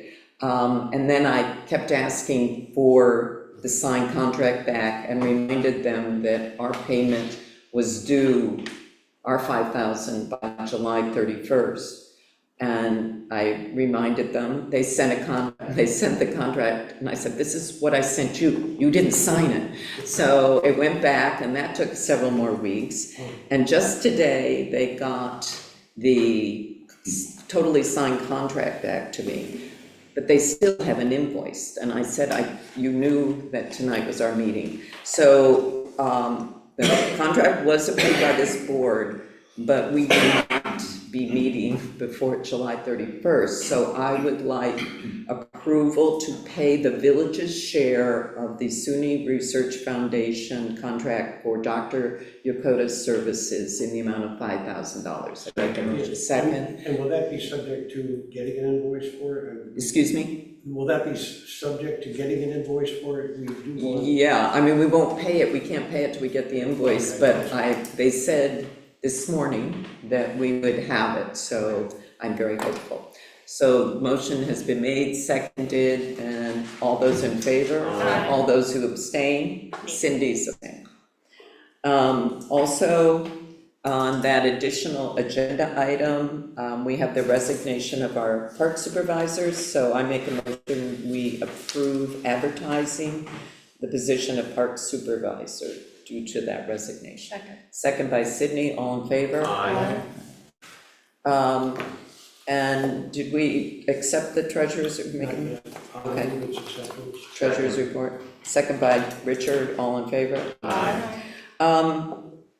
This was discussed at Finance Committee. Many boards, including the county, et cetera, do a consent agenda for finance items, so instead of motions on numerous things, particularly because we get our packet and can review all the materials, we get materials digitally emailed to us as well. We would have the opportunity to pull something if you said, I really don't want to pay that invoice, it could be removed, but then it becomes one vote for it. I was able to connect with you. I have been conversing a lot with Rebecca Rosito at NICOM, and I left a message. I do want to make sure that the only process is a motion by this board. I'd like to make that motion now, but I'll keep everyone informed if she comes back and says, no, as a public body, you should have a public hearing if you're going to move to a consent agenda or whatever. I don't think that's the case, having looked at I think it's a process. Same thing the county does. Yeah, exactly. So I don't think that would be necessary, but I was just letting you know that. So I move that beginning with our August, meeting? 26th meeting, that we have a consent agenda for finance. Second by Joe. All in favor? Aye. Thank you. Moving on, welcome home Cooperstown. First of all, I really want to thank everyone who turned out and helped with the July event. That was the one where the village board, particularly Joe, who wheeled his grill around the corner from Lake Street and manned it with George. And with George doing hot dogs and we were all opening buns. It went over really well. The public was just very enthusiastic and very pleased that the village board had taken that on. It could potentially be a repeat next July. But we'll get our own grill. I will say, I thought Mitch grossly over-purchased. It was all down here. And one salad we probably could have done without. It was gone. Yeah, one salad went home with someone, one complete salad, but other than that, he was spot on. Yeah, you need someone to do your purchasing for barbecues, ask Mitch. Oh, I see, I have friends here. The Otsego Lake Association presented. Yes. They did a great job. It looked really lovely. I'm sad to have missed it. Well, I think you had a very special event. We appreciated that. Yeah, but the photos looked really fun. Yeah. So I'm all about doing it again next year, so. I'll make sure to attend as a former citizen. Former citizen, so. But our next welcome home will be the first Tuesday in August 6th, from 5:30 to 6:30. We do the two welcome homes in July and August only for about an hour so that people have time to get down and enjoy our wonderful concerts in Lakefront Park. And it's going to have general information about the Cooperstown area and institutions with a special focus on area hikes and remarks by local hikers John Rowley and Mike Bauer. Local musician Luke Geen will provide entertainment, and refreshments are being sponsored by the Rotary Club. So these have been really great events, and we're getting a lot of community groups involved. So I hope you'll be able to make it 5:30 to 6:30 on August 6th. Is there a suggestion? There were so many passersby who were tourists, and they didn't know what was going on. Do we have we had signs that said "Welcome Home." They were up in the closet upstairs, and somehow some of our materials have disappeared. So we will probably have to reinvest in more signage as to what welcome home is. Put free food, all welcome, we'll get a lot of people. We were, I think there were quite a few people corralled off Main Street to join us. But that all welcome thing, I think, is critical, because I think a lot of tourists were like thinking it's a private. Yeah. New York Forward, I was about to say, we haven't really heard anything, and then today, or maybe it was late Friday, I can't even remember, I had an email from Stefan Mutter, and you remember, he was one of the ones who helped coordinate the local planning committee for the New York Forward selection process over those 7 meetings. And his email basically said all of the village projects are really pedestrian projects. And so rather than 5 separate contracts, he's going to develop a single contract. And I said, we would absolutely love having one contract for all that, because it really simplifies, you're not duplicating the same stuff that you're submitting for the grant process. As long as we can get reimbursed as we go, and we don't have to wait till all 5 are done to submit for. No, they are reimbursed as they go, but you would be filing the paperwork as you go. Yeah. My other question pertained to the small project fund, the 300,000, because I still get a lot of questions about that, understandably. And I said, so it's our understanding that someone will be handling it. Is it LaBerge Group, who were the consultants who facilitated the local planning committee and the New York Forward process in our village? And he said he believes that it has to be done by a bid process. And it's going to be handled by HCR. Yeah. Home and Community Renewal. So all ours will be one contract with the Department of State. And I knew that was true for some of the private projects, the 2 private projects that are in the New York Forward projects. They have to deal with different agencies too. That makes sense though, because they run the Main Street programs. Absolutely, they got the capacity, Yeah. but as I understand it, it's not gonna be a burden on the village administration. This is gonna be handled by a state-funded sponsor. So we have heard that and had some movement. Lakefront Park platform, yeah, we don't have the contract on that yet, and you just completed the permit process, but definitely there has to be public information sessions on that. We approved the Delaware Engineering tonight for our INI studies, so that will be going forward. Round 8, Restore New York for 217 Main, no new information on that. I did want to announce, and this just came through maybe about a week ago, we got the Appalachian Regional Commission ARC grant. This is a federal grant. We didn't get this. I have to tell you, all of a sudden I got something from Gillibrand's contact in this area, and she sent it around and said, congratulations, Cooperstown, you won. Essentially, it's essentially about $125,000 grant, but it's a total of $250,000. In other words, the existing grant that we have gotten from the Department of State for the local waterfront revitalization plan, 9E plan, that $100,000 can go toward it. And as you know, when we did our budget, we put 25 in. So our 125 match is met. The federal government's giving us 125. So, and hopefully that won't be terribly onerous. We got this, and I thought, well, and as I said, it came not directly to the village, but a little circuitous. And then hopefully it won't be that onerous, but I did get an email late this afternoon, and it's an online signature, online filling in. So hopefully if you fill a few blanks, and we will easily access those funds for the watershed. That was it on that. Moving on then, board reports, Parks Board. Okay, so if you have any questions, please feel free, about the minutes, please feel free to ask. I have a couple of things to go over, but I'm hoping that we can do it quickly. So in the pack, you'll see that there is a Ferry Lane engineering report.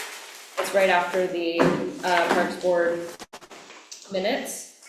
And it shows the proposed sort of engineering by, I think by Herman Engineering, for the the second lane, it looks like this.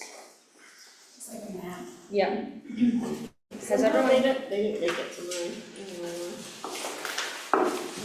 does everyone have, Nope, didn't make it to Okay. mine either. You want this Yeah. one? Yeah, I show them. So, this is the only one that the Parks Board saw. According to the Friends of the Parks who are spearheading this project, there were multiple, plans, but this seemed like the most feasible one, which included the creation of a retaining wall, so that there isn't, any regrading of the area needed, and it's just kind of more structurally sound.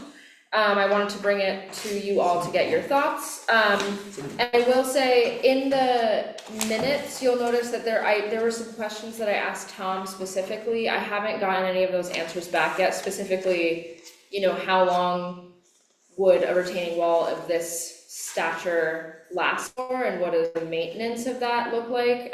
Because if anyone has ever dealt with a retaining wall, especially on such a sloping area, with rainfall, there's the sort of thought that there might be an issue there, but he said he would get back to me, when he could. What is the, only knowing that, a few years ago, there was this whole thing about rebuilding the retaining wall that's on sort of the lake side of the existing road there. We looked into it and finally, had an engineer say only in one small area, and that's that one small area where the stairs go down, do we need a retaining wall? Otherwise, they've changed the gradient. Yeah. Because there had been, maybe one of those timber-like retaining, which hadn't sustained itself well. So that was an easy solution. So what's involved in the retaining wall? Because sometimes, they're just 50 years down the road, they need maintenance. And if there's a topography change instead, sloping of the soil, it's sometimes a lesser cost and certainly lesser long-term maintenance. Yeah, so and like I said, this was the only plan that was brought to the Parks Board meeting, and apparently there is another one that does exactly what you're saying, that's suggesting the grading. And for whatever reason, when the Friends of the Parks and Mitch had met with the engineering company, it was agreed that something like a retaining wall is more structurally sound. That being said, I can ask for both plans, and we can forward them over so that there's just a little bit more information. And also, like I said, I never got an answer on that maintenance of something like a retaining wall from Tom. I think that's something that he was following up on. Yeah, so it didn't make it to my packet, for whatever. Oh, you didn't get it either? How many people didn't get that? No, it's all right. It's enough that we can Yeah, share. it's just a schematic anyway. But, so my concern is with the aesthetics. Yeah. And what material they are proposing, because Ferry Spring has a really distinct aesthetic to it. Yeah. And like, the retaining wall that the village put up on my road is perfectly functional and Right. does exactly what it's supposed to do, but But to it's me, it not. looks like a shopping mall. Yeah, and that is something that was brought up, and I think the suggestion was because you want it to be something that you don't have to maintain after 15 years, it would be like concrete blocks. Yeah, and I would be really fundamentally opposed to Yeah. that as a solution. Okay. I don't think that it fits the character Yeah. of that particular. And I think what might be a better, is if Tom Hohensee and like the few people that are sort of leading this project through the Friends of the Parks actually come to the village board and present what they have right now, because I think it's just helpful to have them there for questions that the Parks Board might not come up with.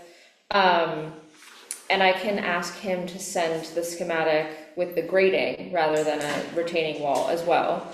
And also bring up some of our initial concerns.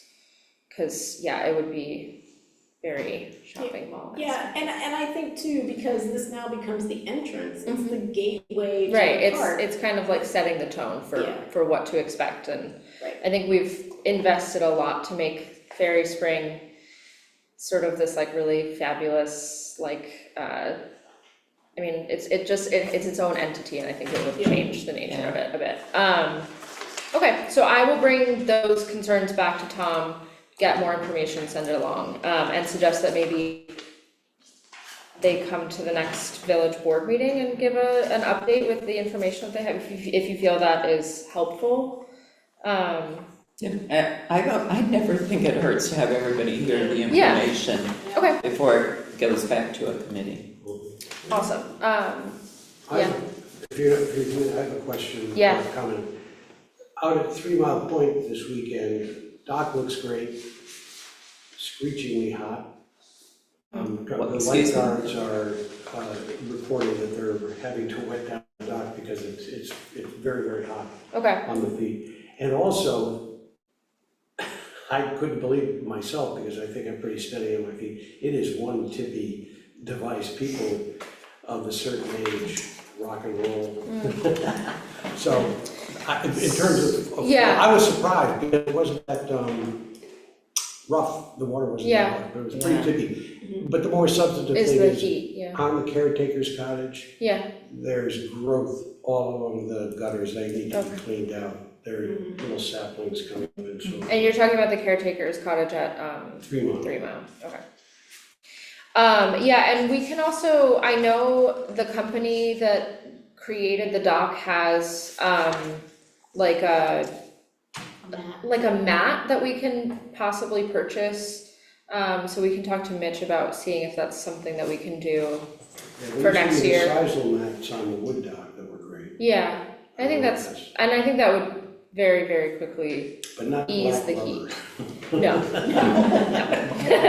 no. Okay, so, one thing that I wanted to just mention here with the fact that this is the third year in a row that our parks caretaker, like the parks supervisor has, there's a lot of turnover, and this is actually a question for Jenna. Do we do an exit interview with the park supervisor? They're supposed to give you a report to the Parks Board. There's a caretaker report for both 3 Mile and. She's talking about No, but no, Supervisor. Well, do they- the supervisor, as an exit interview when they resign from their position. Cause I'm just wondering, this is something I've noticed other people have a concern with just the turnover of the position, and I think it really is a position that in order to succeed and for us to see a lot of progress, it needs to have someone in it multiple years in a row. I'm wondering if an exit interview might give us an idea of what we can do to make the position be a little bit more, just have a little bit, I don't know, just be a little bit more competitive and things like that. I don't know if that is something that we should vote on or suggest, but I really feel like it would help. I think that is totally, someone said something about personnel recently, and what really we do is streets interviews, DPW people, parks interviews, your caretakers, et cetera, double day interviews. I don't know if we've gotten into the seasonal workers, but we hire seasonal workers, so they've sort of fallen under the committee domain. And I think that's where there could be insight. I was backing into this, we of course had some concerns at Ferry Spring and that particular caretaker. Yeah, so I was talking about the supervisor, Matt Smith, who just resigned. Oh, Yeah. yeah, oh, I see, yes, Yeah. you totally, yeah. Yeah, I just think that would be really helpful for us to understand why it's become a position where we're rehiring every year, rather than, possibly keeping someone on for multiple years. Yep, that is totally something that we can do here in the office. I do know that the prior one was great, Yeah, but he wanted to plow snow. He didn't Right. want to be doing parks. yeah, and I think just getting, amassing as feedback. much of information and feedback as possible will just help us finesse that position to something that we can see someone returning year after year. Yeah, they, there is a duties list, as you know, for, job description, I should say. And so everyone sort of knows going into it, but maybe they see it a little differently. Yeah, and then, yeah, your point about the caretaker at Ferry Spring, so I know that was a concern. I don't wanna get into, personnel issues, but there were, major concerns. I had maybe 4 phone calls, 5 emails, about a dog situation there. And the minutes do say mayor decided that no dogs are allowed in parks. Actually, this wasn't me. If you go up to Ferry Spring and you look at the signage at Ferry Spring, it says no dogs allowed actually on the signage that is on the pavilion. But New York State Department of Health, it's a public health law. You can't have dogs swimming where people are swimming for various reasons. So the dogs are not allowed in 3 Mile and Ferry Spring. And we were allowing them on a leash, if they were away from the swimming area and people were willing to clean up. We had tried that, but all it takes is someone who comes in with an uncontrollable dog, killing baby ducks, and it puts an end to it for everyone, so. So is that true on the other part of Ferry Spring as well? What's the other part? The upland. The upland part? It is there because these are swimming parks and it just, if people. So nowhere in Ferry Spring? No, if you look at the signage, Cindy. No, I mean the Natty Bumppo side. Oh, you mean the upper part? Yeah. Yeah, well, people don't think of that as Ferry Spring, I know, even I though just wanna make sure 26 acres. The rules. Yeah, I know, right? I take my photos. Yeah. It's the swimming Yeah, the swimming area park, and the side of Ferry Spring that is west of the county road is our swimming park. Okay, so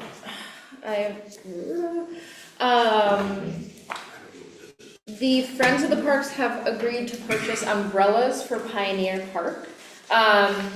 They're gonna purchase 2, though I did actually walk around and I noticed that in the, so they were just talking about purchasing 2 umbrellas for the picnic tables and just drilling a hole. For the metal tables, I was meandering, you can actually just pop the middle part out and it's made for an umbrella, so that brings us up to more than 2, I think it's like 4 or 5 umbrellas that we can work with. I think we'll start with 2, but I wanted to bring it up because before that happens, if there's any aesthetic decisions, yes. Rich, yeah. First. Who is gonna be responsible for these on a day-to-day basis? Who is gonna take them down when we have potentially high winds?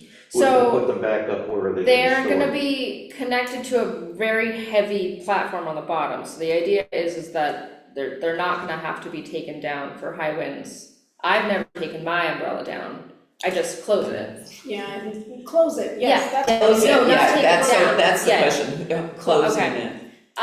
Yeah, I mean, I guess that's a fair question, it'd probably be up to the village. Yeah, I spend a fair bit of time walking through the park, and any given time of day, there seems to be shade someplace. I think the added infrastructure isn't really needed. Okay. That's why, and that goes back to the earlier discussion about kind of the parachute canopy over the whole thing, but Yeah, that one.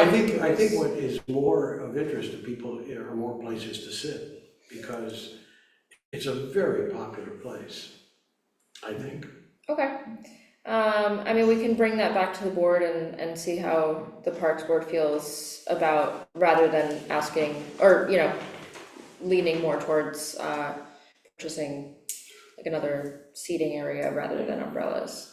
The only reason this has been such an issue that's been sort of like brought forward is because, there's a number of people who particularly will play music in the park, and really feel like it just, when it is a hot day and there isn't shade, it's extra hot because you're on brick and you're basically just baking. So, yeah. So Good. I would point out that one of the business owners directly across the street has very strong feelings about umbrellas and tents. And having heard heard that rant previously, I would strongly suggest that if we do move forward with umbrellas, that they be single tone. Oh, yeah, And that they, well, I mean, it's not Yeah, not a yeah, given, right? There yeah. are those red, yellow, blue, and green ones. Yeah. And that they certainly don't include any advertising of any sort whatsoever that could be construed as a sign. But Friends of the Parks needs to understand there is maintenance associated with umbrellas, like birds leave droppings on them, and they can look disgusting really fast if you don't. Again, Maintenance point. I'm against giving them and then being responsible for them. Yeah, I mean, I will say it's less of it, well, this is an issue that the Parks Board brought up, not the Friends of the Parks. So the Friends of the Parks stepped up and said we would be happy to purchase that, but this was something that has been brought up on multiple occasions by the Parks Board as something that they feel would be really beneficial to the area. But I can definitely pass that information along. So one thought, like pertaining to the music side of it, the Chamber of Commerce is still involved in that, if I'm not mistaken. Maybe it's a collaboration with the Chamber of Commerce and they have a tent available for the musicians if they wanted to pop it up, borrow it from the chamber, something like that. Yeah, I mean, it could be, cause I will say, the Friends of the Parks also said that they would be interested if we wanted in funding a pop-up tent that we could then, be very specific about the aesthetics of. And then if they could partner with the Chamber of Commerce, then the chamber would be responsible for the maintenance of it, they just wouldn't have to shell out the initial fee. That's something to think about as well. Having set up many tents, a 20 by 10 tent is really hard to get up and down. Oh yeah, would suggest a 10 by 10 I set up tent. the tents every year for the book sale, so Yeah. I know. They might wanna consider something smaller and more portable. Yeah, alright, that's all really good, yep. I was down at the dock, I spent a fair bit of time down there, and I noticed that the mooring system is not being complied with, so that many of the boats, you need to have the aft line tied to the outermost cleat. Which dock to are keep we the- talking about? The boat docks. The boat dock, okay. And so the pontoon boats and other boats are right into and sometimes under the dock because they're not being moored properly. Now, we sent out a nice descriptor of how you moor your boat, but I think there's some sort of reminder should be, maybe even an inspection and then a note just left on the boat saying this is how you need to do it, because the docks are getting beat up pretty severely. Okay. No, the comment is, this is how you need to do it. If you don't do it properly, we won't renew your slip next year.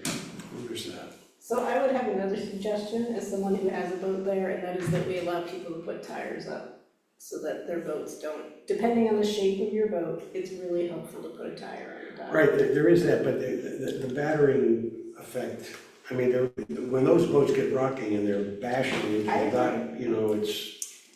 Does that require us to make a change?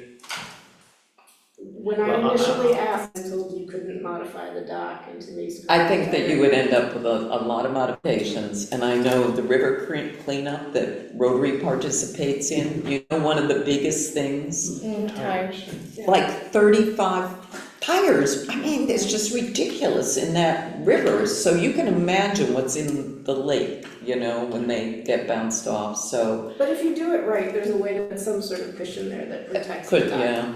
Well, then there's a mooring. Yeah, it is, I used to have my boat there and I used to show people, because it works so well if you just tie back. And those diagrams are given It's to very people. hard to do though, if your boat is on the far end, to moor it in such a way that the waves coming in from Paula's boat particularly don't rock your boat.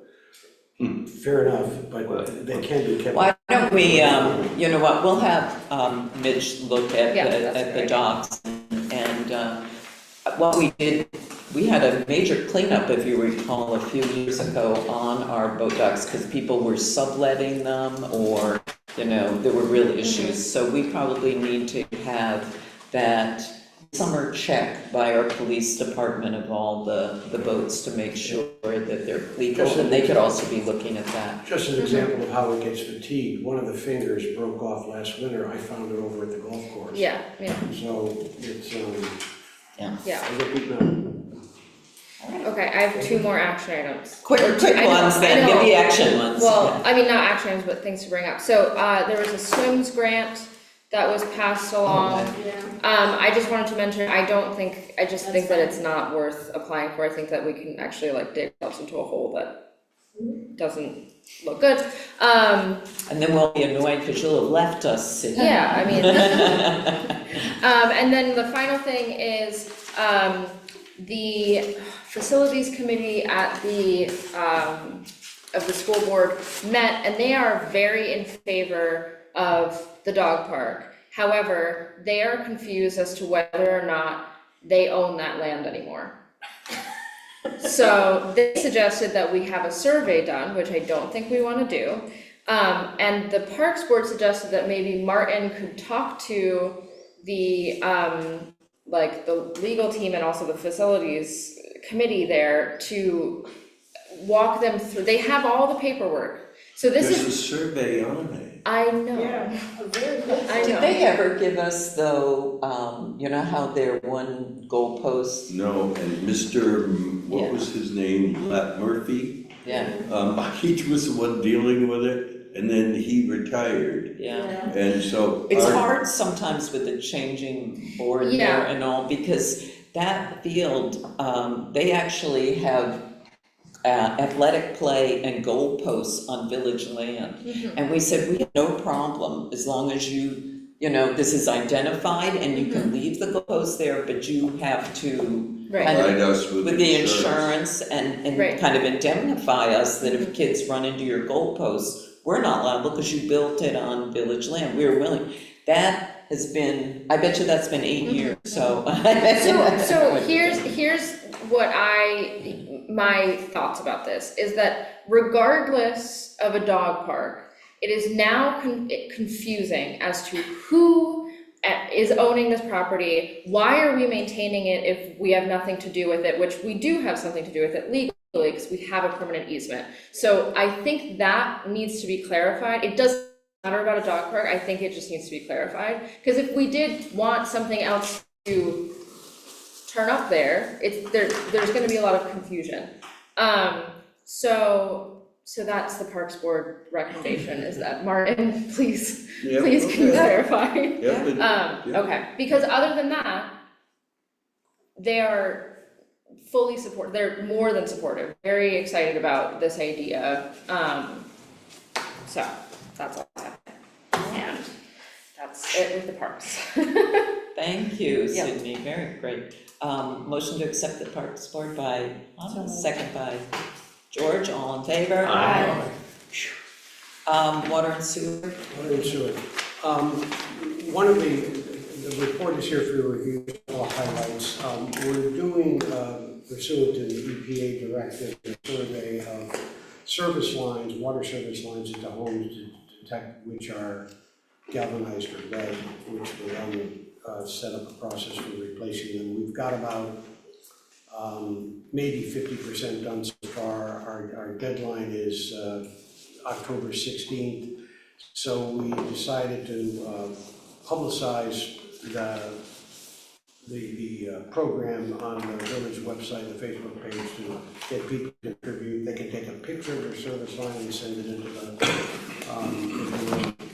Tommy at the water plant, or they can invite the plant operators to come and visit, which of course is a much more time-consuming process. But we're looking to get at least 75% compliance, so we have a good understanding of what's going on with our water service lines into homes.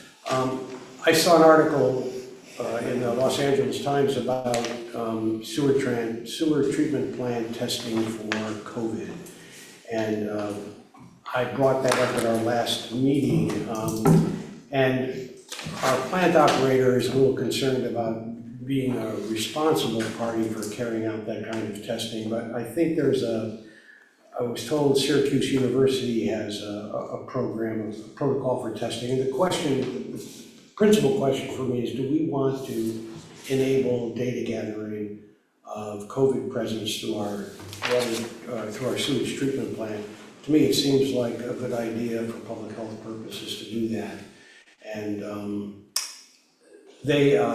they're going, Jared is going to, Hoagland is going to contact the county to see what further information they might receive, have for us. But anyway, I think it would be a good public health initiative, and many other municipalities are doing it. So that's something to consider, not an action item right now. Then the one which is almost right for action is the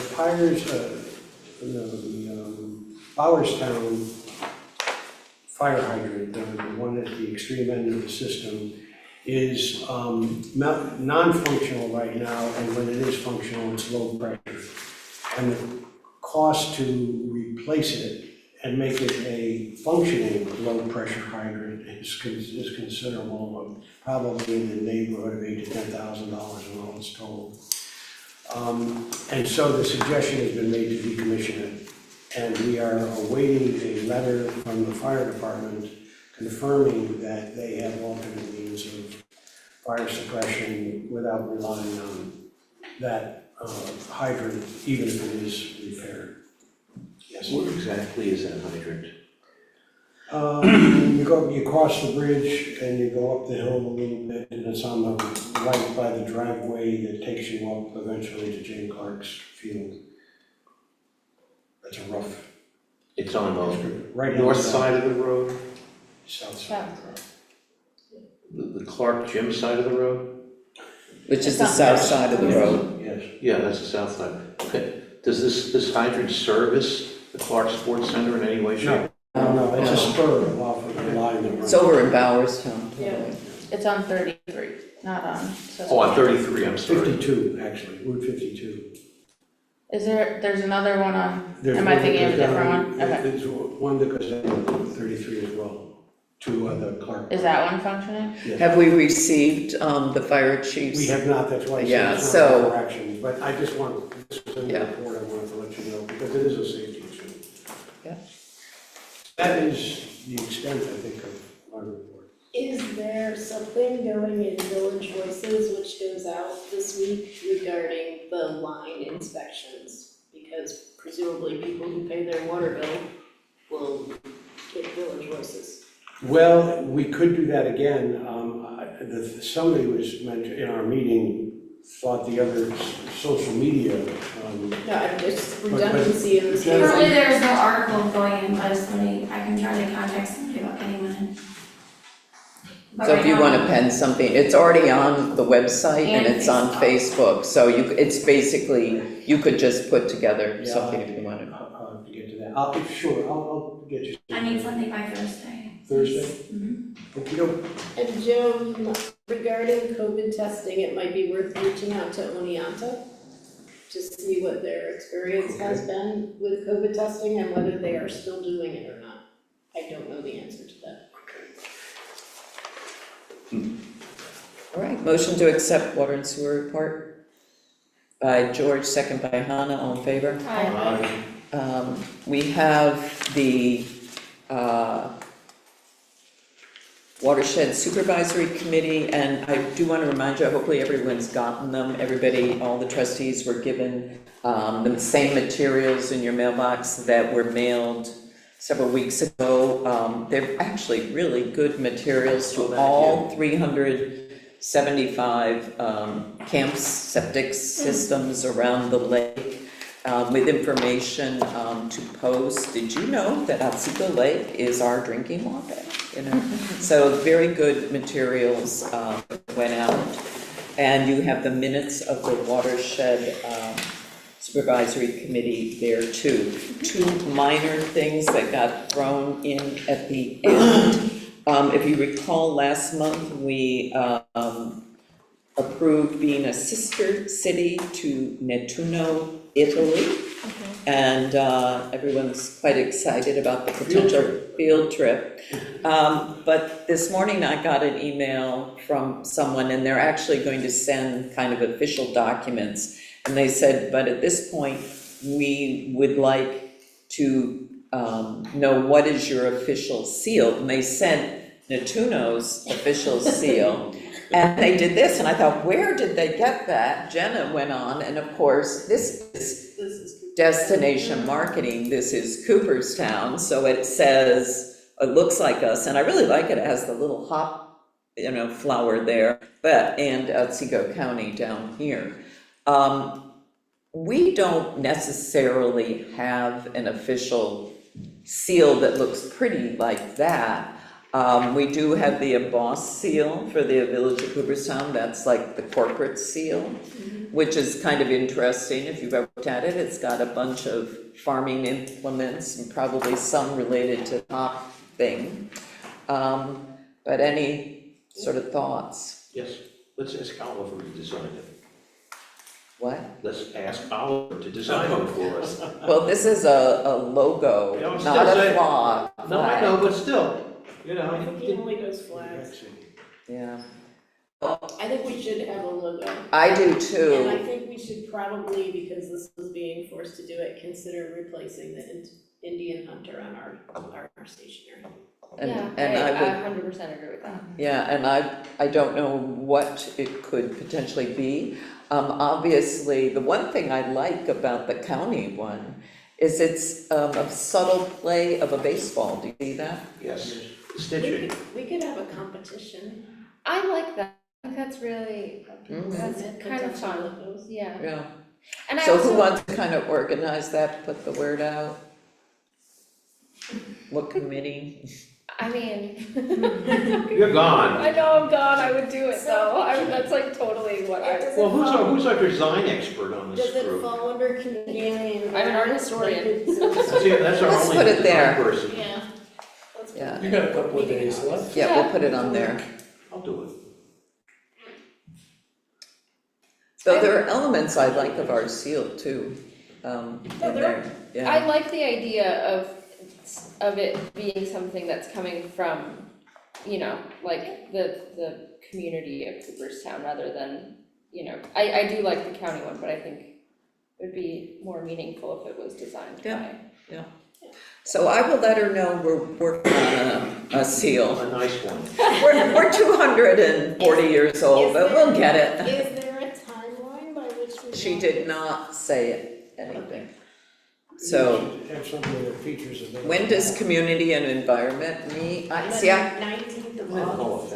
of Fame. I wonder if we shouldn't put something out there on like Village We Board. should put it in Village Voices. Village Voices, but also, we can put it, we can do something, same thing for like Facebook and, on our website, you For know. the seal, Yeah, just, yeah, that, and you could have like something at Welcome Home Cooperstown.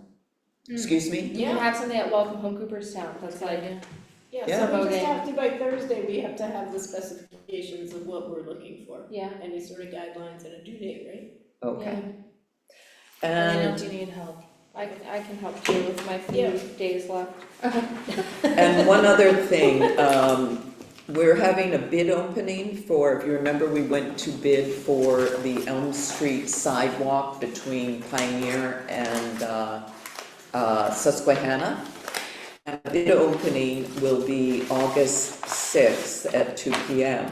So, in order to approve that bid and get that project moving, I would like to see if we can get a majority of the board here on Thursday, August 8th at 8 a.m. to approve the I locator. am off that week, other than Mondays, so I don't know if that matters. I don't know That- if Marcia can be here at 8 a.m., but it's. It's not an issue. We've had, we can easily do that. We can have Mark here or anybody doing the minutes. It's to do one thing, to make sure we get that bid. I would need to leave by 8:15, but 8 a.m. is fine. 8 a.m. is fine? Oh, yeah, I think it'll be very, very quick. I won't be on the board. You won't be there. I can be there. All right, so I think so, August 8th at 8. That's the Yeah, first day I'll of be living here, in North George. Carolina. Yeah, I think we've got a quorum, so that's when it'll be. So that'll be the next meeting. After that, breakfast with the board will be Monday, August 26th at 8 a.m. And our next regular board meeting, August 26th at 6 p.m. Ellen, there is something I forgot to bring up on Doubleday. I'm sorry to circle back. There was a comment from Vinnie Russo, about the safety of the new pavilion. He saw kids climbing over the wall on top. Yeah. So we talked about maybe Mitch getting involved with the company that built it and see if they have suggestions, or if temporarily signage. Mitch has already Okay. ordered signage Perfect. for it. The feeling is if we could invest in rent, but if they're gonna get up there, they're gonna get up, this is the wallish wall. Starts low and goes up. Yeah, that's, I think let's give the signage, have the police, double check, okay, pavilion, because. That's what I thought. Yeah. People sit up on the wall.